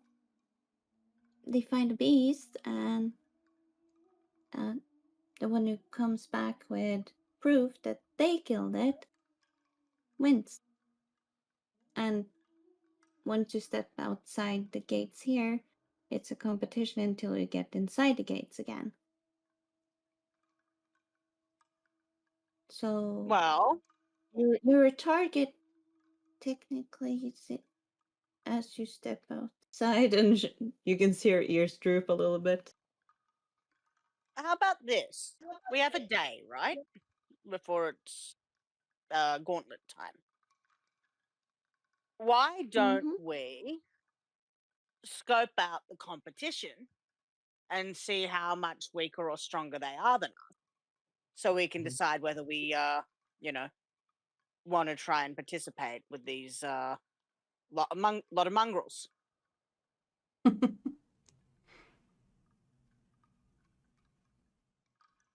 Well, I suppose we could all split up and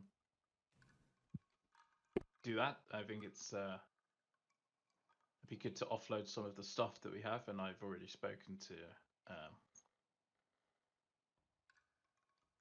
The blacksmith. blacksmith last night when I woke him up. I'm more than happy to take that task on and selling off the stuff that we don't need and possibly procuring some items that we do. Has anyone got a wish list from the blacksmith? Not necessarily, unless he's got like really fine metal thread. But that's not something I need. You don't want any armor at all? Nah. Fair enough. If they could fix that, like get the armor. Because they tried to put Flo in armor, but it was way too big for her. Oh yeah. If you Yeah. if you can make it a little bit smaller, that would help. Actually, I can wear light armor, and I don't think I'm wearing any. No, I am wearing leather armor. Yeah. That means you can go to studded leather though, right? Yeah. So he will actually hand you his leather armor and just say, look, if you can get that studded or get studded leather, I wouldn't mind very much. Oren, Yeah? you can have my armor if they fix up that armor for me. I have studded. Oh, all right then. So I won't need the light armor then, like the leather armor. So yeah, you can have that. And this armor is really nice, and you can see there's a little bit of like. You can see there's a wolf mark on top of like one of and you can just see her like wag her tail. Yeah, I like it. I mean, if you don't mind, if this isn't special armor to you that, you love.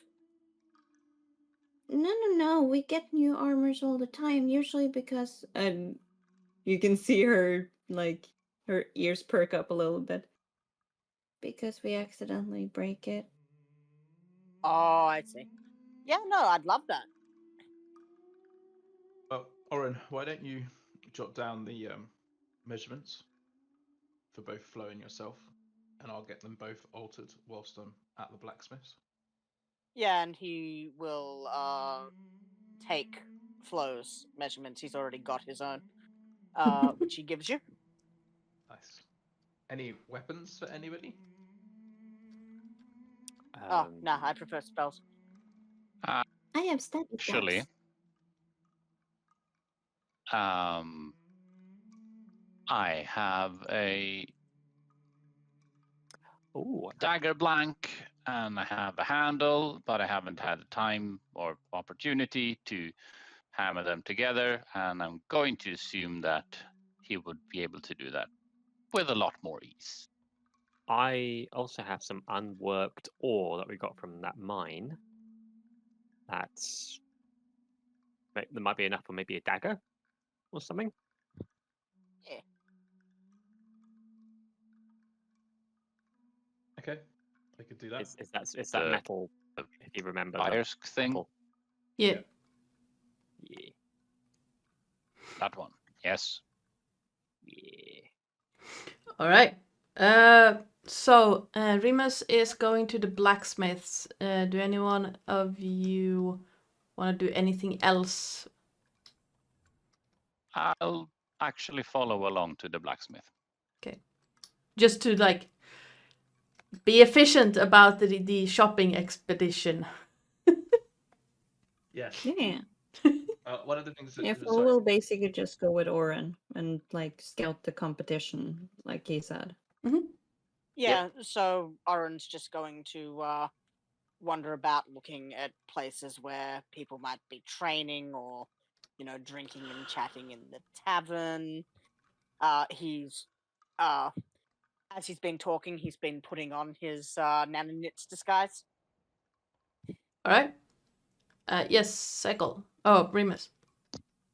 I was just going to say, what Remus will have also done is he'll have propped the door up in the stable and gone inside to collect everything and put it on the cart as if it was normally on the cart, Yeah. and then hook up the two donkeys and put the door back. So it's not like we're going to go in the magic door in the middle of the freaking in the smithy. Fair. All He's right. still desperately trying to keep this secret. Yeah. Obviously. No, we have a magic interdimensional door here. No, you cannot have it. What? Romulus, what are you doing? That's a good question, guys. See, two people go off one way, two people go off the other way, and I am indecisive. I will go to the blacksmith. All right. So let's do the blacksmith first, and then we pop over to the other group. So let me move you guys over to. So you can either walk around along the road. There's a gravel road that loops around from the marketplace at the top of the hill and all the way down, or you can follow basically the same path as Dramak did the night before, past the chicken coop and to the smithy. Well, given that we've got the cart, I think we might have to take the road. Yeah. Yeah. I'll have also, sorry to monopolise time, I will also have spoken to the dogs and asked the dogs to split up. So, I think Sasha, Pacey, and Leo to come with us, and Roscoe, Lyra, and Neil to go with Oren. Oh Jesus, they had Yeah. names as well. Yes, yes, they did. I've written them down, and they move every time I move to a new sheet of paper. I put them at the top so that I can remember the names. I named them entirely fair. because I knew you would adopt them. I mean, Speaking of black cats, Void. Hi, Void. the Void is here. Hello, Void. I love All right. my void. so- One of them is right next to me, Hmm. pulling my blanket off me and making me cold. I had this. I don't know where my cat went. Oh well. I had this idea of adopting a black cat. Then I've got this one, and it's fine. So My next cat will be a black sphinx.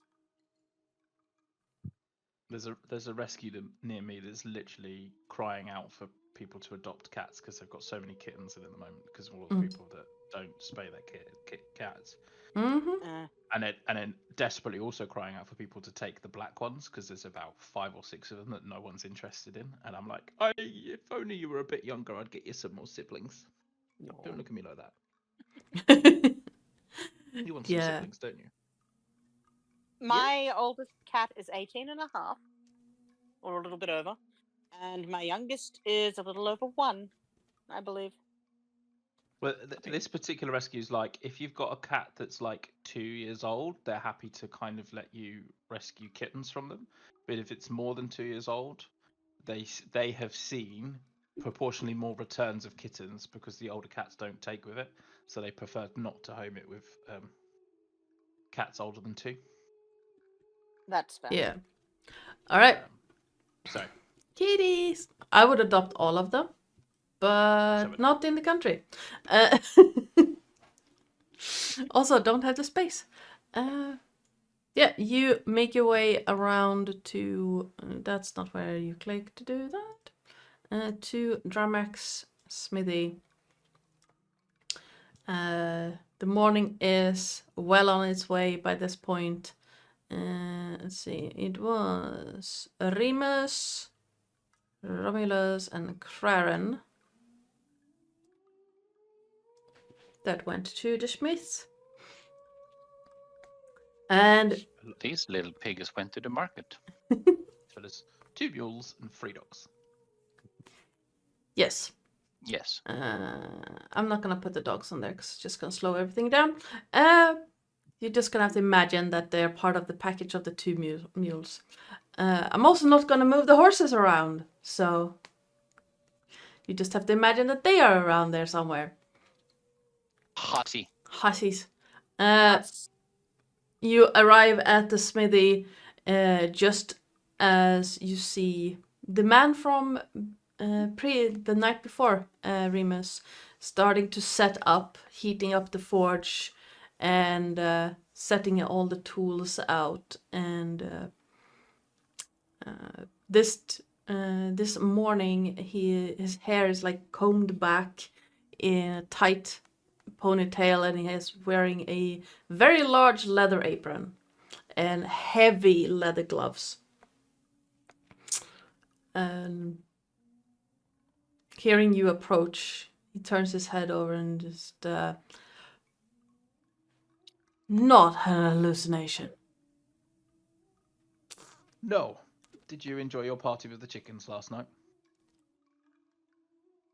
I swear that building moves every time.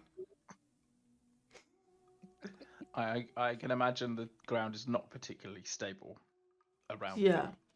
the Though tavern. I think I heard I might still be drunk because there are 2 of you. Ah, no. This is my brother, Romulus, and our colleague, Craren. Right. You look a little bit different, the same. No, still not. Okay, not drunk. Cool.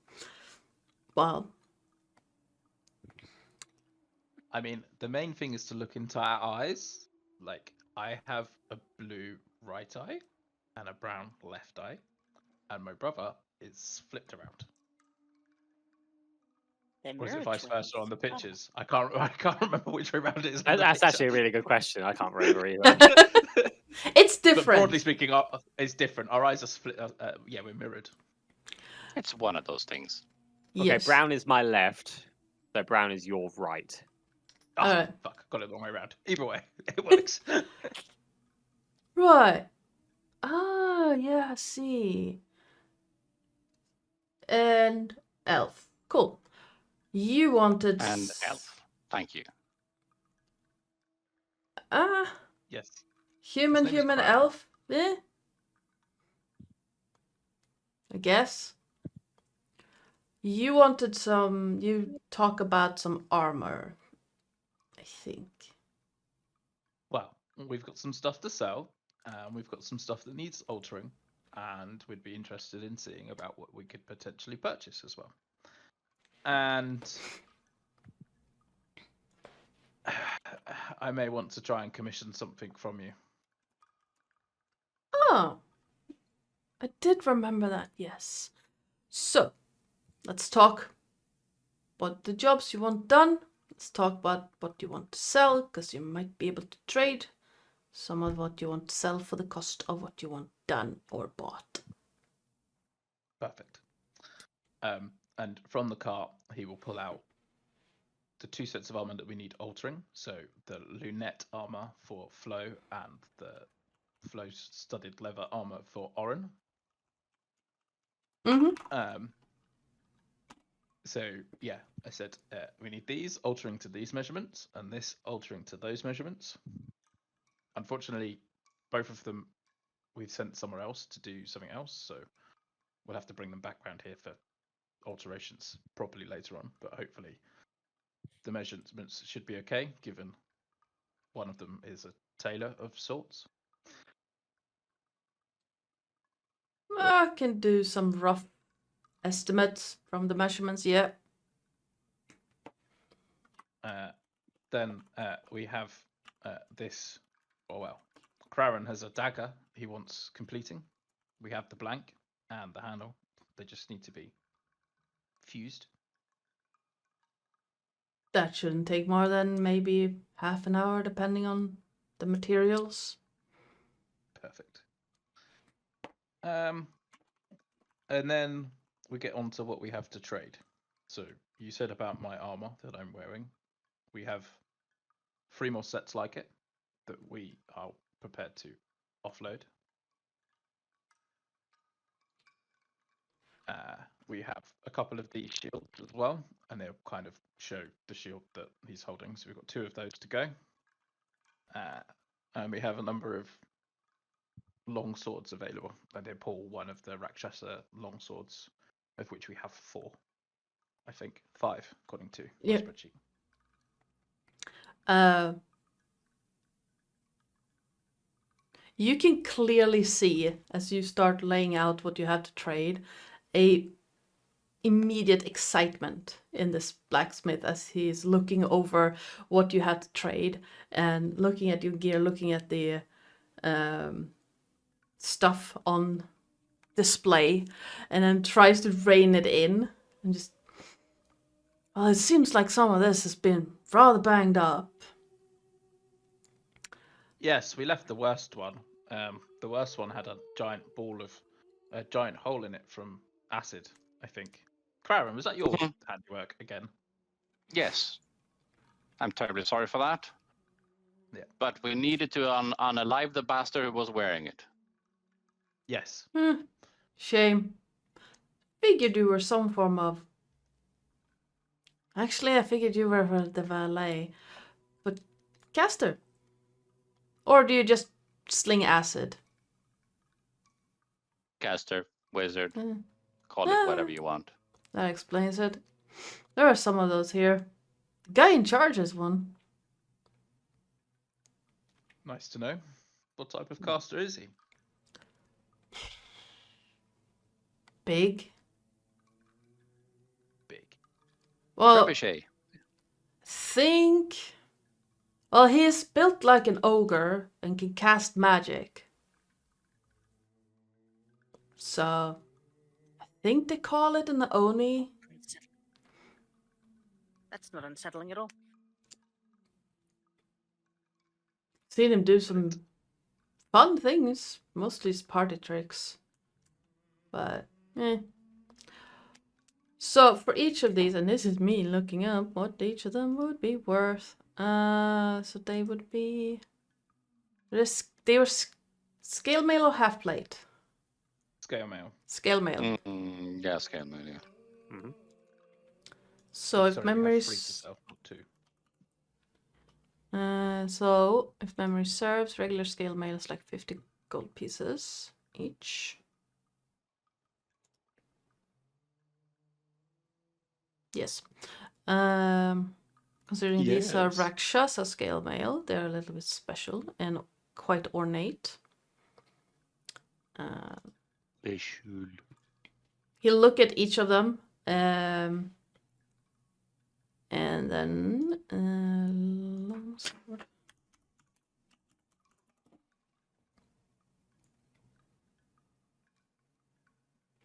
Are they longswords or scimitars? I think they're longswords, right?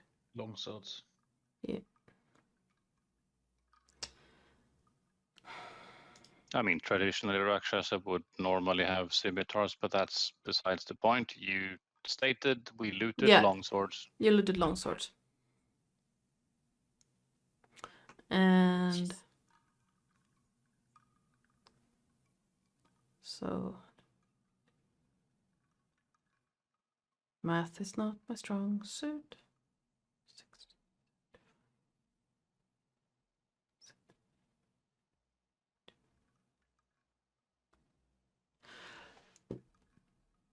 All right, so for the items here, I will give you 250 gold pieces total.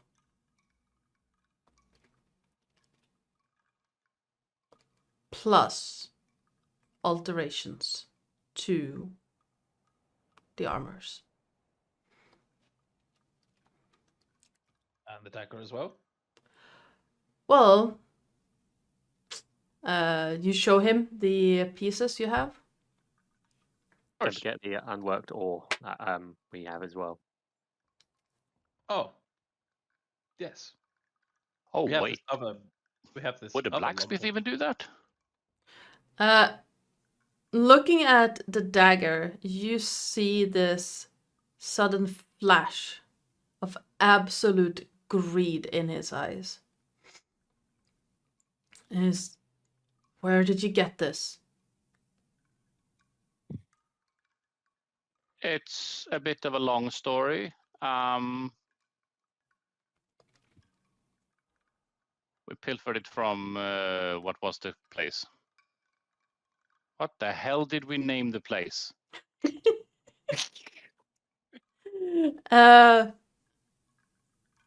You got it as a reward from you named it Blackwater North.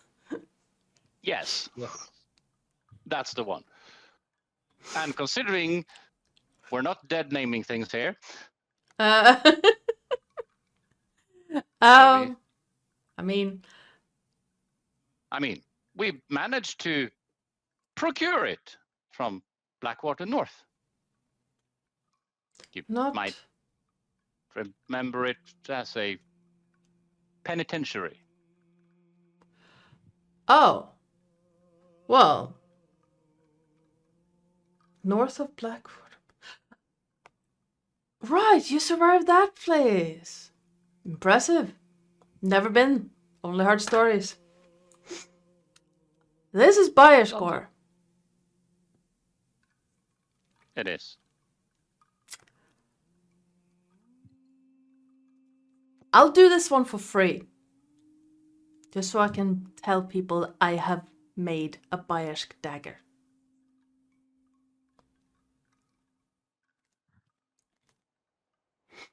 Nice. Bio. Excellent. So, the alteration. That's a coincidence. We're also in the business of laying down rails for transportation, and given that Buyer's Gore is sourced from places we've already been, you might be privy to a interesting, very profitable trade deal with Buyer's Gore, considering you might be the first to purvey the fruits of the possibilities of having a lightning rail coming through this business. not only people, but also trading goods. These are the things that we bring with us, and that's why we are in the area to bring news of these moments. Drama just holds up a hand to just try to pause you, and I love what I'm hearing. Not the one in charge. You're gonna have to talk to Drulkandar for that one. Don't think he's gonna say yes. Contrary, you're the one buying the goods. You are the one that will be putting in the good word, because your voice, unlike mine, doesn't matter. You see, mine doesn't matter. Yours does. You carry weight. You do the heavy work. You reap the rewards. I'm just a blacksmith, but I'll spread word. Still not the one deciding. Besides the point, you know it's So- coming. So,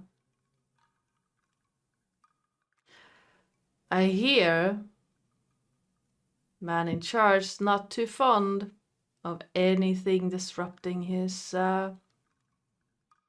business here. Didn't hear this from me, but he is into some shady stuff.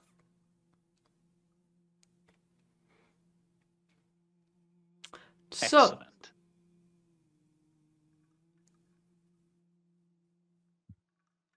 Brain, 250 for the armors, the shields, the longswords, plus the 250 plus the alterations to the armors. I'll do the dagger for free. You mentioned something that you wanted done. Yes. Potentially. Think.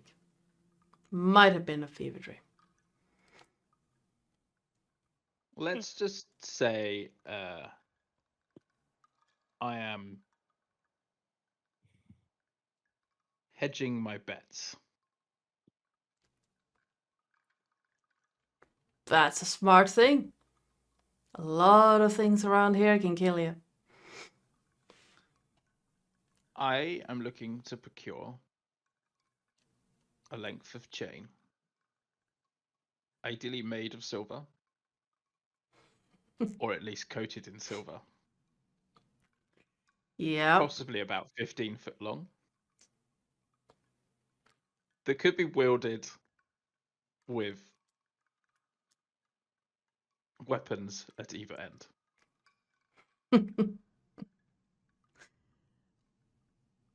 I don't have a silver chain that long.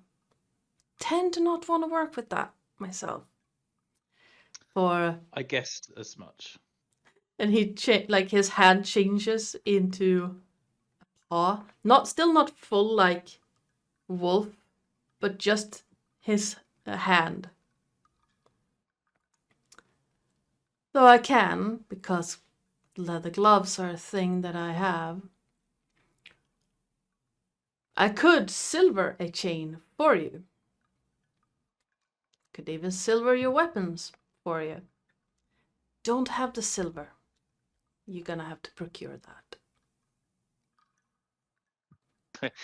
At this point, it's like, considering you're only covering it silver, it's like, I wonder how many silver coins it would take to melt down to do that.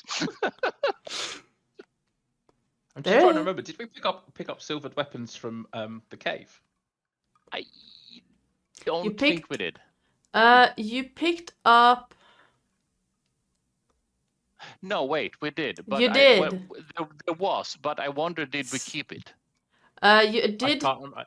crossbow bolts, silvered crossbow bolts.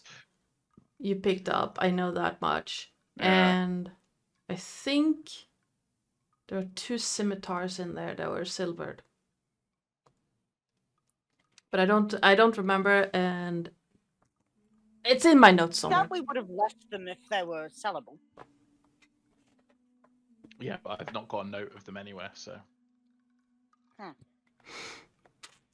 Yeah. But if you can get the silver, there is a jeweler in the marketplace that you could get it from, probably. At least a thin layer of it. How much will I need for a 10 to 15 foot chain? He needs it for Plus- the bling. Plus, at least in part, covering the weapons at either end. Completely, I'd say. This is me just guessing because I have no clue. I could look. I'm gonna look it up for next time, but Yep. Let's say a few pounds worth of silver. I mean, that's if you want to look into what it would really be. Yeah, it's a That's lot. silly. But no. If you no. It's stupidly small quantities to Yeah. cover things. When you're putting metal on top of other metal in that sense, you are putting at most a couple of microns of metal on top of it. Let's say Because there's no way to make it thicker, which Yeah. means that you know, a couple of ounces would cover it. That's how things would work in real life, but this isn't. So magic up a number and just go with it. Yeah. I'm gonna say yeah, Dramax tells you that pay me 10 gold pieces for the work, 2 for the chain, and you get me 5 gold pieces worth of silver. I can do it. It's gonna take some time though. That's probably okay. I can get the I'd like dagger to- and the alterations done by today. Excellent. You can have the chain done probably end of day tomorrow. And would you be able to fashion a maul at one end and some sort of hooked blade at the other? You could probably Similar do to that. these, and he kind of pulls out one of his hand axes that kind of has a slightly Yeah. that look like I could probably do something like that. Yeah, end of day tomorrow. excellent. How many silver pieces do you think you would need to melt down to do that? For the entire chain? I mean, I still need a chain. I don't have one here. But 15 at most? It's not 15. 15. Perfect. He literally hands over the silver coins. Okay. It needs a lot more silver coins because it's not pure silver in a silver coin. So there's going to be some destruction of coinage. Don't do this, people. It's illegal. Most countries on Earth. That's fine. He kind of hands over the silver coins. Yep. And then how you said, was it 5 gold pieces for the work or 10 gold pieces for the work? And 10 for the work. 5. He wanted 5 gold pieces worth of silver, like pure silver, but you handed him the coins. It's gonna take a little bit more work to get the silver out of it, and so it's gonna be more work. Do you want any more to cover the maul and or the hooked blade in silver as well? Say an additional 10 silver to make sure it's not pure silver in the coins. Okay, perfect. I keep forgetting you're the bank. Still need you to get the chain for me because I don't have one. That's fine. I'm sure we can write in the general good score. We've got some antlers and rings and a few other bits and pieces we need to get rid of. All right. Well, the market will be opening in about soon. So you should be able to find everything you need there. It's not like they have In about clocks. soon, I can't really go, in about 5 minutes. It's like, soon. Do you have any other weapons and equipment and stuff like that you have for sale that you've already made? Yeah, I have a couple of long swords. I have a hooked thing someone dropped a while back and didn't come to collect. I have some shields. Not as nice as these, though. And a chain shirt that someone left behind. I don't really do like I trained in making weapons, but mostly I make horseshoes. Fair enough. So mostly like Ever commission had a work. blowout on a horse doing 70? Eh. Steel Oh. radials you need on this one.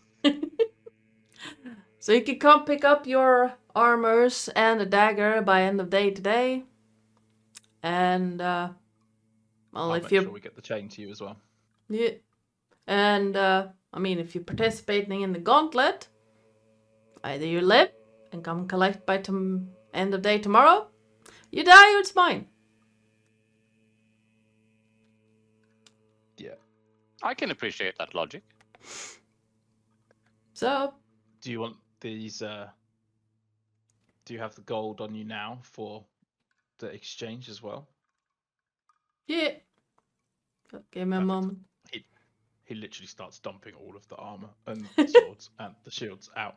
Is there anywhere in particular you want them in your store, or? Just leave them there. I'll have someone Excellent. come and help me with them. He disappears into the building and then comes back maybe 5 minutes later with a bag of coins in it. 250 gold pieces in total. Hopping. Yes? No, sorry. Yeah. Well, hopping over to Flo and Oren and Elam. You know? Though I'm pretty sure that Elam's probably not going to be carrying the conversation. I mean, maybe. Maybe. We shall see. You are currently scouting the town for interesting people. Yes, Oren has his ears open for any discussion of the Gauntlet, what people's strategies are, that kind of thing. All right. You know, wants to look them over, see how strong they look, you know, how many bears they could fight, whatever. There's a lot of bragging going on. And it takes a fair amount of time for people to start waking up. The morning is well on its way by the time most people start stumbling down from upstairs in the tavern. And by the time that happens, you also start hearing a lot of people outside as the market is getting on its way.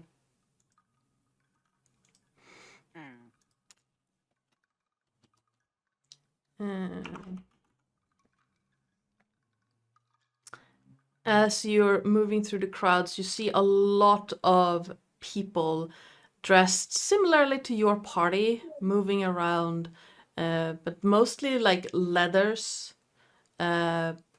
studded or otherwise. There's some scale mail in there. Lot of coats and cloaks meant for being outside in bad weather. You see a couple of very dusty trench coats, heavy boots, and along the stalls, the people selling, there's a lot more cleaner than the people buying. Query. Yes. Any of these adventuring groups look like they're, one, either got, you know, fuck off money to spend, or two, look like way out of our league? Give me a insight or perception check. Let me check which is better for me.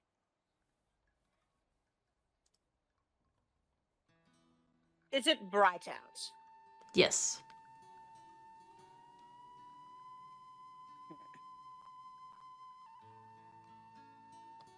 One moment then.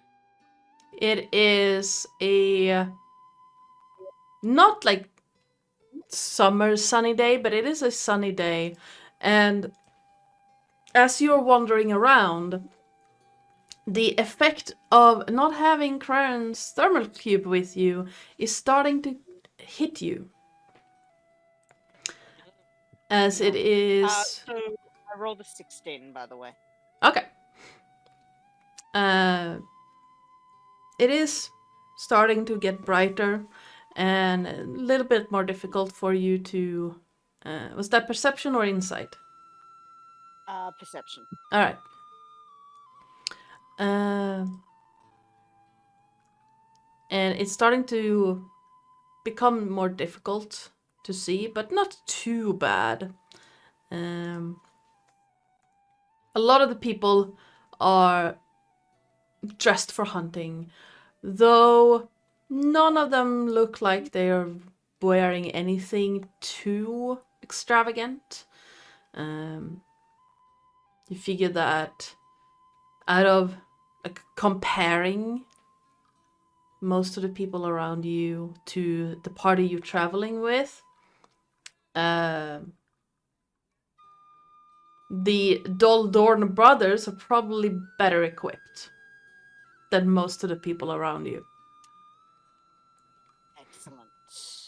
And though you see what could potentially be a caster or two, similar stance, similar way of moving as yourself and Craren, they're not as well dressed as either of you. You do, however, see, like, with that perception check, you do see a couple that are wearing what looks like well-made. On one particular, on one Minotaur, you see a very well-made greatsword. And the elf companion next to his side is wearing very, very well-made leather armor. The kind that, if you weren't actually looking at it, it doesn't look like armor at all. It's more of like almost like a trench coat. But looking closer, you can see it's been reinforced.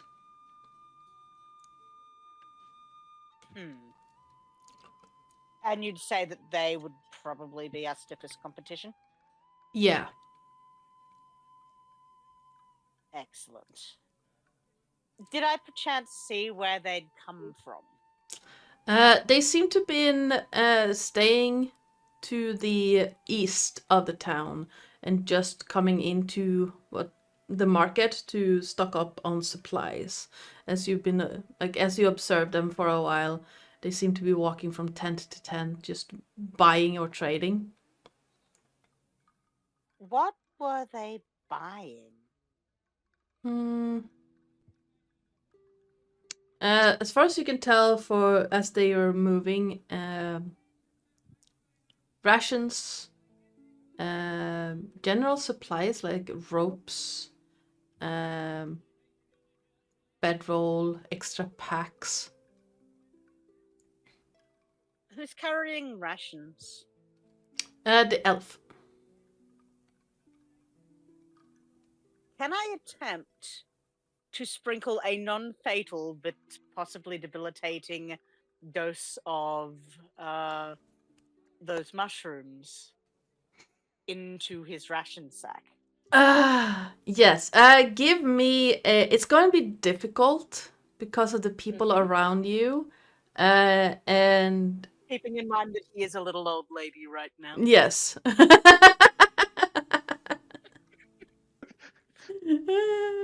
I mean, I'm here for it. It's almost like the assassin is poisoning people. I mean, what?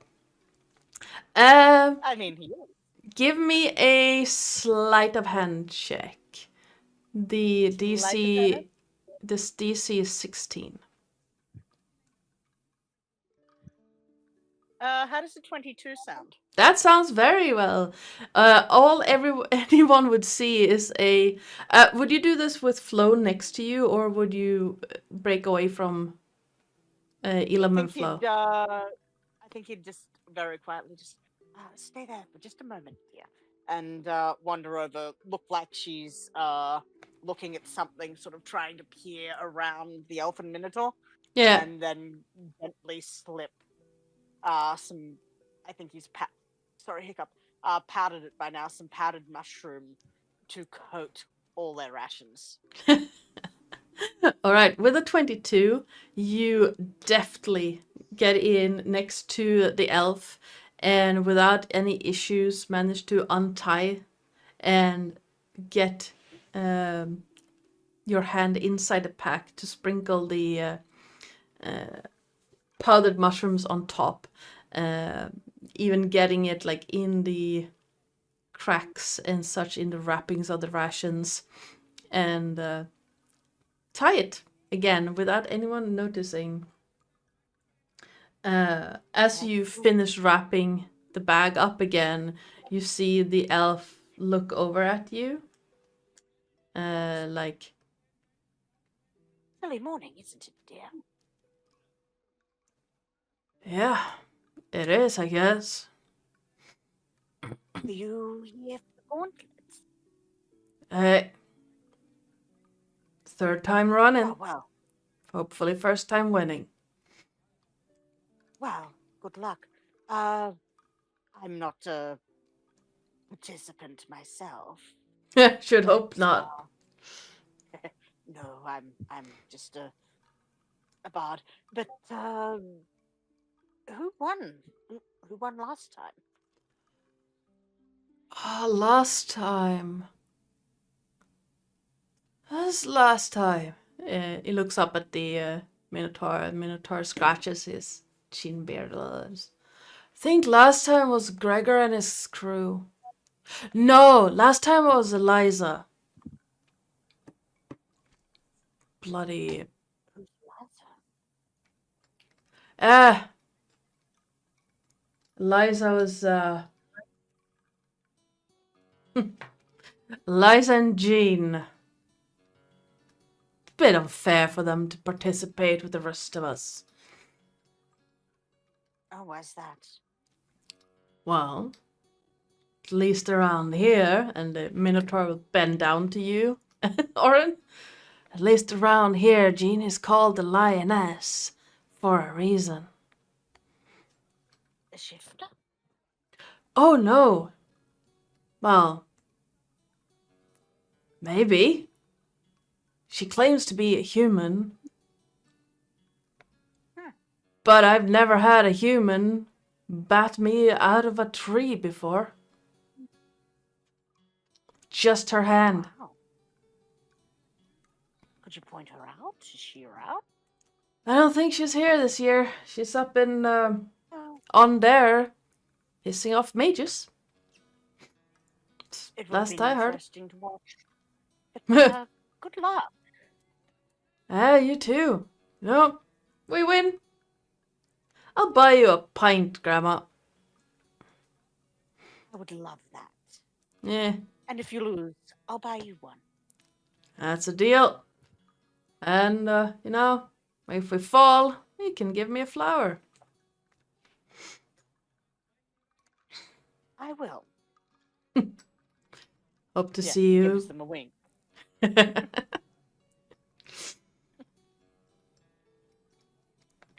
And yeah, and they look over at you and move on to the next stall. Flo, And while sorry, yes. oh, I was just going to say Oren will return to Flo. All right, Flo, as Oren is poisoning the competition, what are you doing?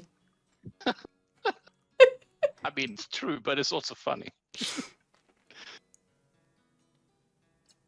Her 18 perception, does she realize Oren is poisoning the competition? You didn't see him do it, but been talking a lot to a really buff-looking people. Because he rolled a 22 for the sleight of hand. You didn't notice him doing it, but he probably did something because he was talking a long time to the Minotaur and the elf. her intelligence isn't that high, so she's like, he's probably just talking with them. But she will like take a look around to see if she sees anyone she knows. Or see anyone interesting. Give me a perception check.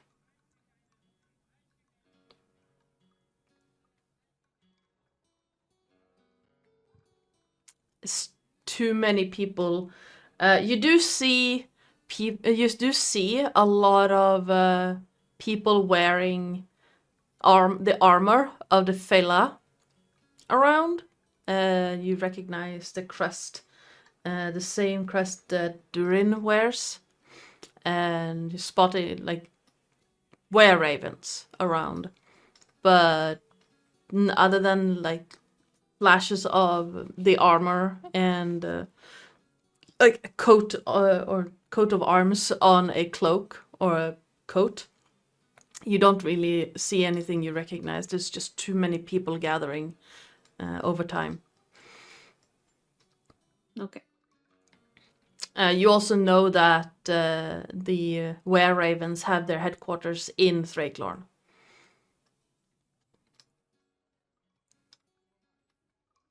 Yeah. But she also knows she has a rumor going around, so she's not gonna go up talking to people. Yeah, so. Is there anything you wanted to get at the market, or are we going to... just tell me what you want to buy or sell, and we can work that out in between sessions. How much it is. Oren is looking for some fabric to sew. And Mhm. also, I'm not sure if they exist or if you'd have to try and fashion them out of something. But some kind of button type thing that snaps rather than gets buttoned. So basically, to say someone were to aggressively shapeshift, all of a sudden that their clothes would fall off rather than tearing. Yeah, you can easily get that. There are... We'd like to get that for 2 Okay. people. Yeah, you can easily get that. Yeah. It would be like a 5 coppers total for that. It's buttons. Excellent. So buttons are not Well, that expensive. Buttons that. Yeah, but rather it's than, what's it called? Closures. Like, yeah. So it's not that expensive. So, and the fabric? Depends on how much you want. Enough to clothe 2 people. To our particular lycanthropes. And what quality would you like? Just day-to-day travel clothes. Clothes are not that You know, nothing expensive. fancy, but not terrible. Like, just nice, but like they're clearly for travel. Yeah. So a set of traveler's clothes, like finished and that you can buy already sewn, is 2 gold. So I'd say 2 gold total for the just for the fabric to clothe 2 people. Excellent. So 2 gold for the fabric. Yeah. And you said some coppers, didn't you? Yeah, I think I said 5 coppers for the closures. I need to turn a silver into. Someone made the calculations for the conversion to real world money, and it's ridiculous, but yeah. D&D economy, it's fucked. I mean, yeah. There we go. Dealt with. Done.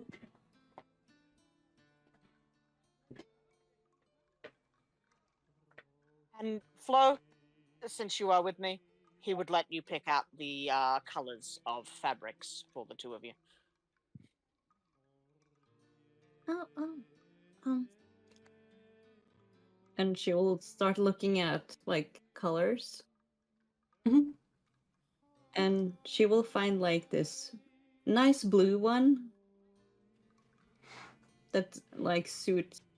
I would say it would suit both Romulus and Remus, but you can see her tail wagging a little bit, and she holds it up like a puppy. Excellent. I think this one will look good on him. Yes. And you? Oh, I don't need any clothing. And you would remember that every time her clothes rip, they will like magically mend again. This is true. But he'd do it anyway, so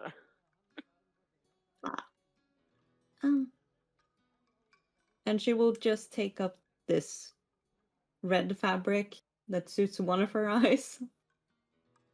oh This goodness, little Red Riding Hood. Okay, that is adorable. I love that. Excellent. It's very. What's that called? I am a wolf in Fairy tale? sheep clothing. Yeah, So yeah, he'd buy both those fabrics and yeah, start sort of scribbling as he's walking, designing these basically tearaway clothes. Oh my. All right. Not like that. Alright. You know what I mean. I know what you mean.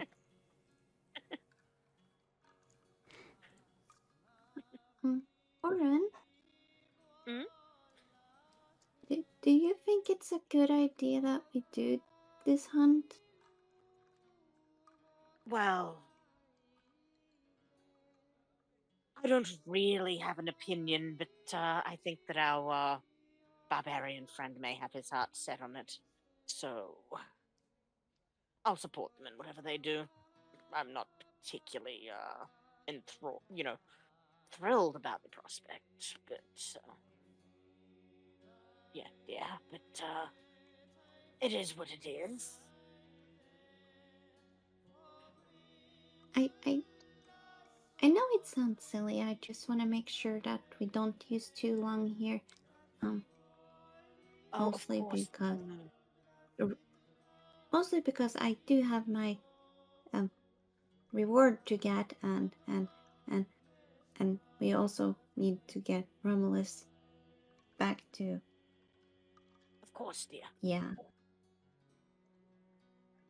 We should be A fine. little bit of training. A little bit of training is better than none. Yes. We should be fine, and if we can't handle one little lycanthrope, then we have no business being on this adventure.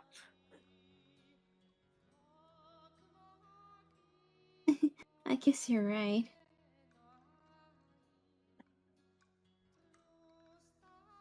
Just do not fret. All right. But yeah, we don't know whether they'll want to do it or not. I'm just covering our bases, if you get my meaning.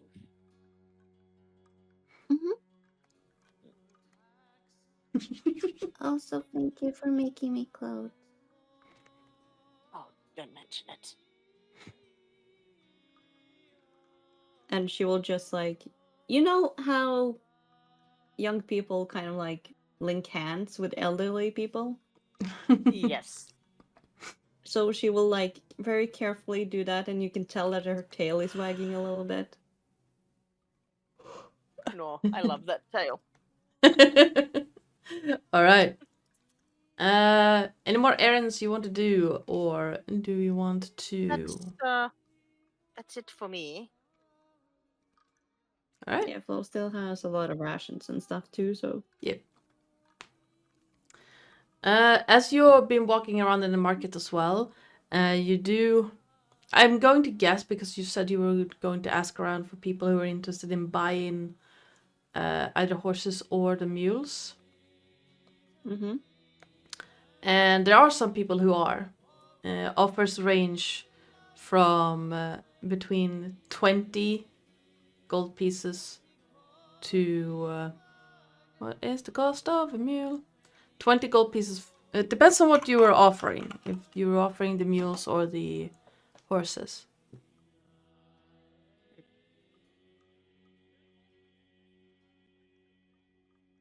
I do believe Well, we that want would- to do the horses.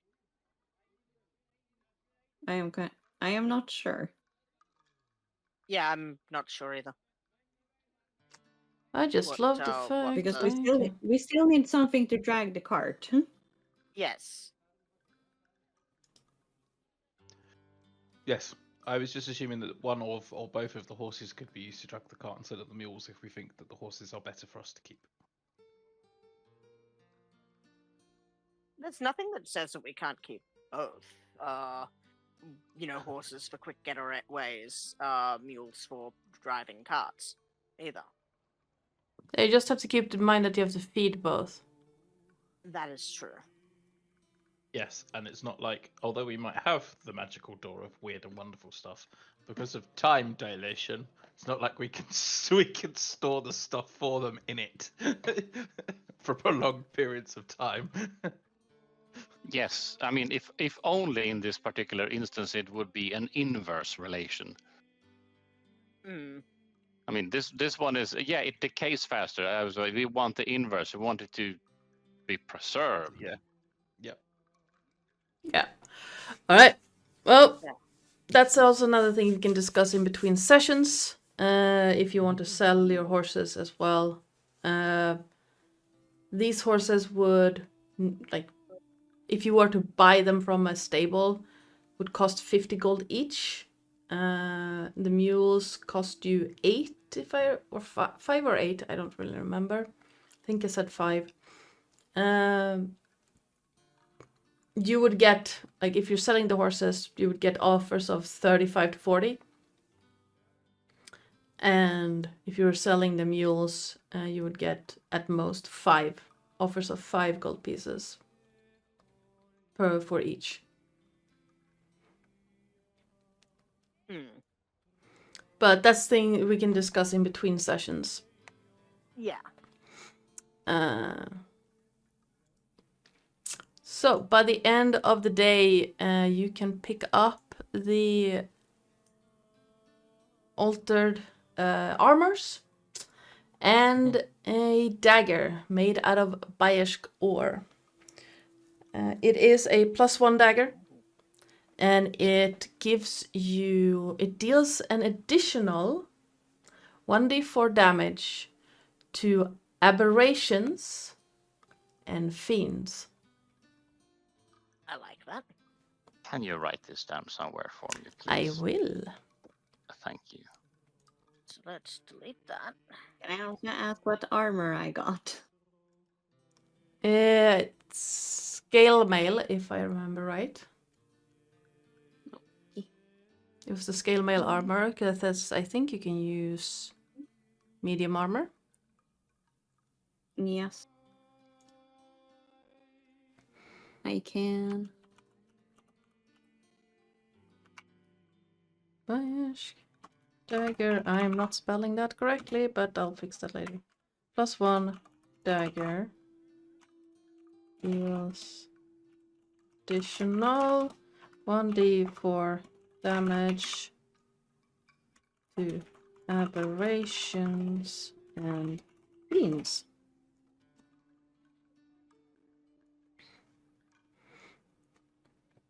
So basically double damage, because the dagger deals 1d4. Yeah. At some point during the day, Understood. can I will there have been someone where I could have procured the chain and Yeah. eventually dropped it off and stuff. Yep. Absolutely. All right. Yay, my armor class went up by 1. Nice. Mine went up by 2. Just don't find a bat swarm anytime soon. Oh. Yeah. Do you return to the Hunter's Crest Inn to spend another night? Or do you... because you do have the chain, it will be ready the next day. The end of the next day. And are you participating in the Gauntlet? Because that one will kick off in the morning the following day. I mean, at that point, it needs to be a group effort. Yes. Well, that is one of the things I want to discuss over dinner. All right. Do you wish to take place in the Gauntlet, or do you wish to use the excuse of the Gauntlet as an opportunity to break into the chieftain's house to get more evidence against him? That is I saw that entirely up blink. to you. I saw that blink, Joe. Oh That was no, a I curveball. have prepared for that eventuality. Yay! What Oren wants to do, though, is actually put 5 gold pieces against what he thinks are the favorites to lose. Oh, all right. Yeah, there is a bookkeeper. You can absolutely do that. Yep. The bookkeeper is an elven woman who looks very refined, but upon closer inspection, Oren, you can see that it's mostly just finery. Excellent. So yeah, out of his personal gold, he's going to wager 5 gold pieces All right. So, against the pair that he poisoned. yeah. His- So, where did I write down their names? Hello.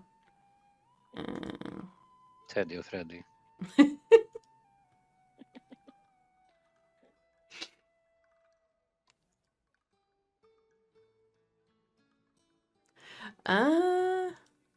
Why can't I find it? No. Where are you? I have too many notes. I should actually have them Oh, no. organized somewhere. Say I have a card storage system where I have character profiles Yeah. written in on index cards, which Yeah. really helps. I have a Word document that's just running text. Oh no. Where did you go?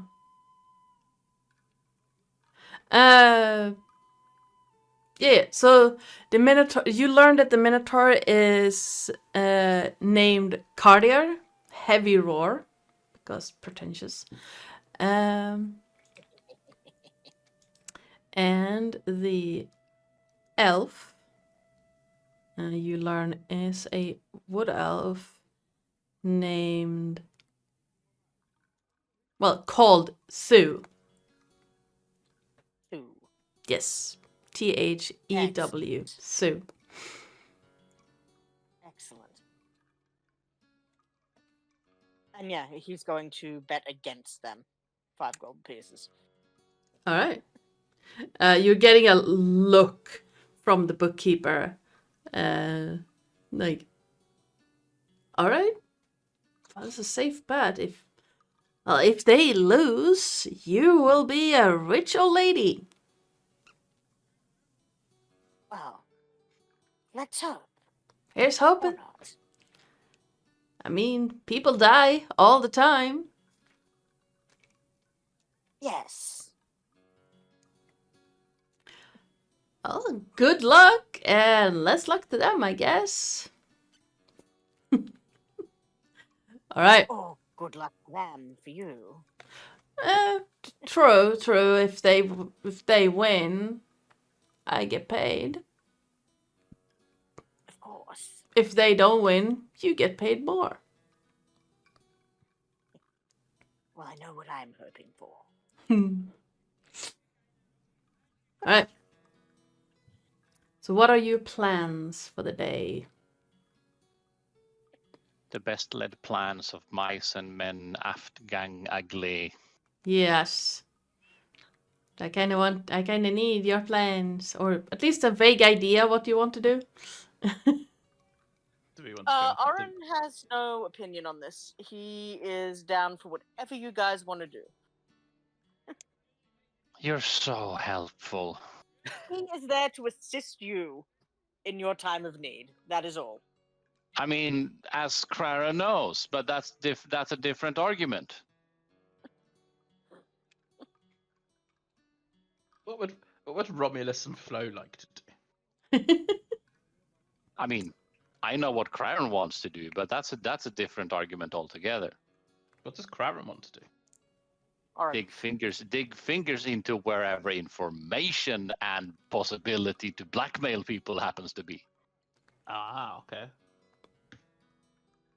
Because Oh, we're that's going a to get on bargaining so chip well. they don't even want. That's a bargaining chip we want. Okay. What would Romulus like to do?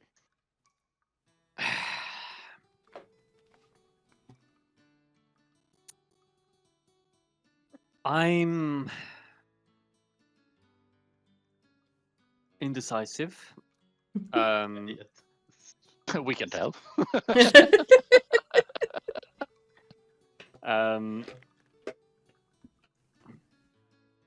To do. Whilst the hunt is going on, it would be a good opportunity to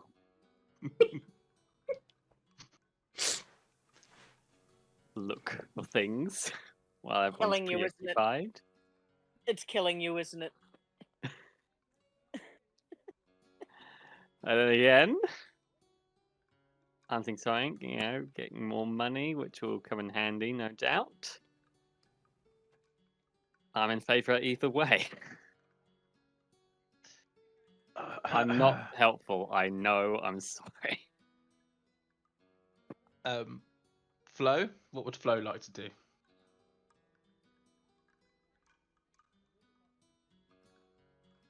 What everyone else wants to do. Hey, And you you can have- see her ear and tail go between her legs, and she's like shaking a little bit because she's so unsure what's happening right now. It's okay. It's okay. I'm just And enjoying. she will both like of hold Rom- on to Romulus, being like, It's okay. It's okay. Analysis paralysis! Yay! I love this. Evens we go manticore hunting. Odds we stay behind and try to infiltrate the base. Fine. Odds we are trying to infiltrate the base. All right. Okay. So, Fair enough.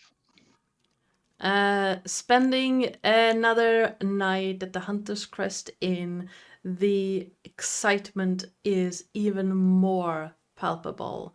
And actually, Remus, roll me a d6.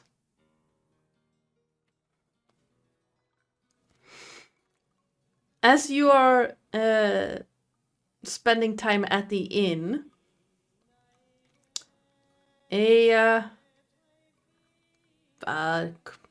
couple of hours after sundown, suddenly a argument breaks out in the corner of the bar or the tavern area. And for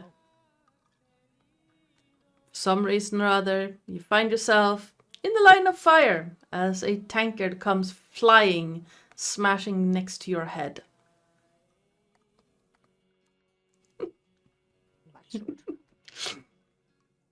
Seeing as he is not going to get a fight tomorrow that he knows about, he will duck out of the way of said tankard. Hopefully. Mm-hmm. Collect it and return it to whoever threw it with his fist attached to it. Nice. As you walk up Oh, no. from where, like, the general area of where the tank came flying from, you see a group of mostly like a motley crew of people. Strangely, Crew's playing the tavern. Wow. I know. Banshee. Where did I put the? At that place, yes. Yes, yes, it is. Where are you? There we go. A group of 2 humans, a half elf, and an elf sits in a group around. Well, the half elf is currently standing, hand empty, while a blonde human male has ducked under the table, and you're guessing that he ducked out of the way of the tanker that came flying. The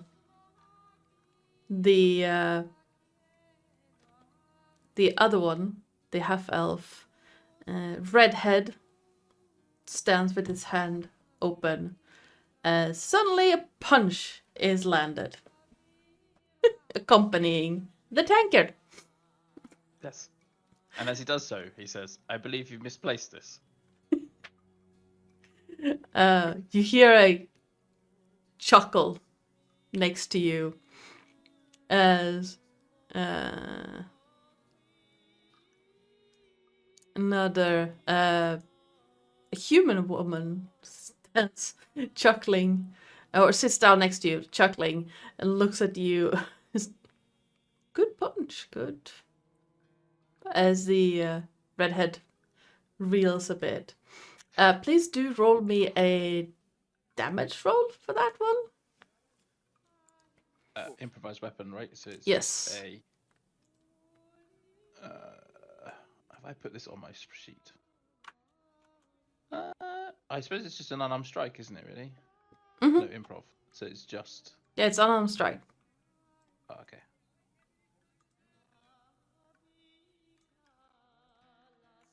That doesn't feel right. Yeah, 1 + 4 strength. Yeah. You see the half elf just reeling, blood starting to pour out of his nose, and barely standing, just swaying in his where he's standing, looks back at you. Well, at least trying to look back at you. Just, oh, you. Never mind. I wasn't throwing it at you anyway. Yes. I would suggest you need better aim.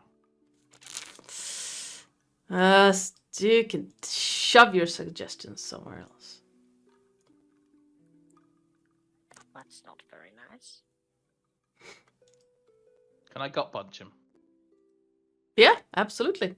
Please roll me an attack roll.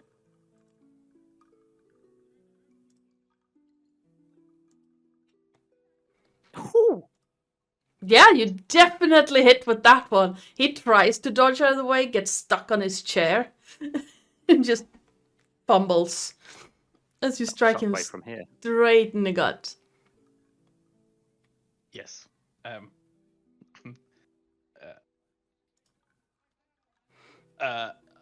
Hold on. I had a witty line, but then I read Jason's comment in Twitch chat. Yes. Oh no.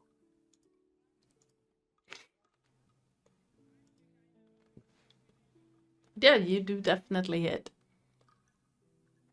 So please roll I can't. damage. I honestly can't remember.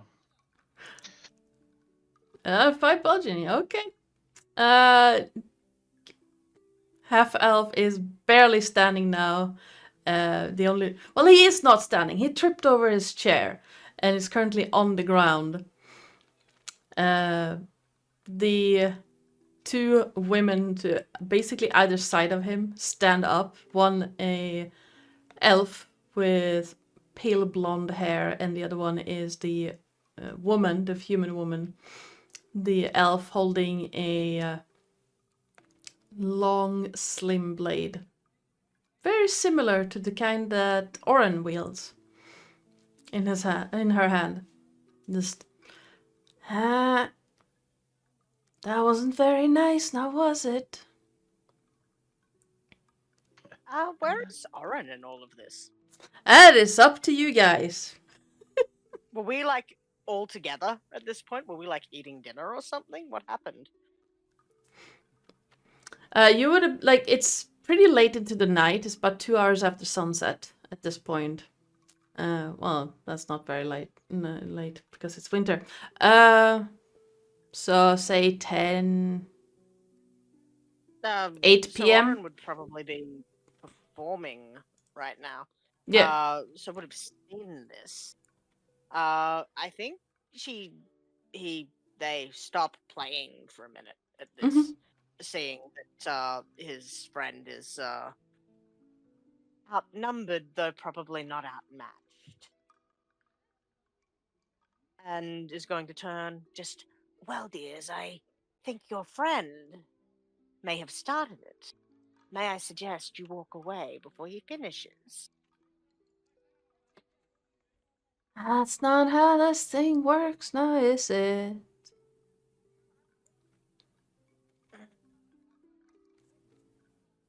I would have let the punch slide, but not the second one. Are you sure you want to do this? She looks at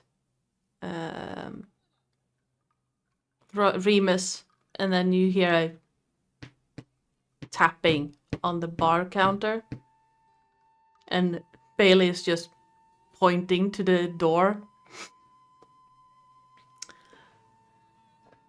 And the elf woman with the blade just, well, apparently not in here. Want to take it outside. Don't want to bloody the floors. Remus will bow slightly and say, ladies first. And that is where we will be wrapping today.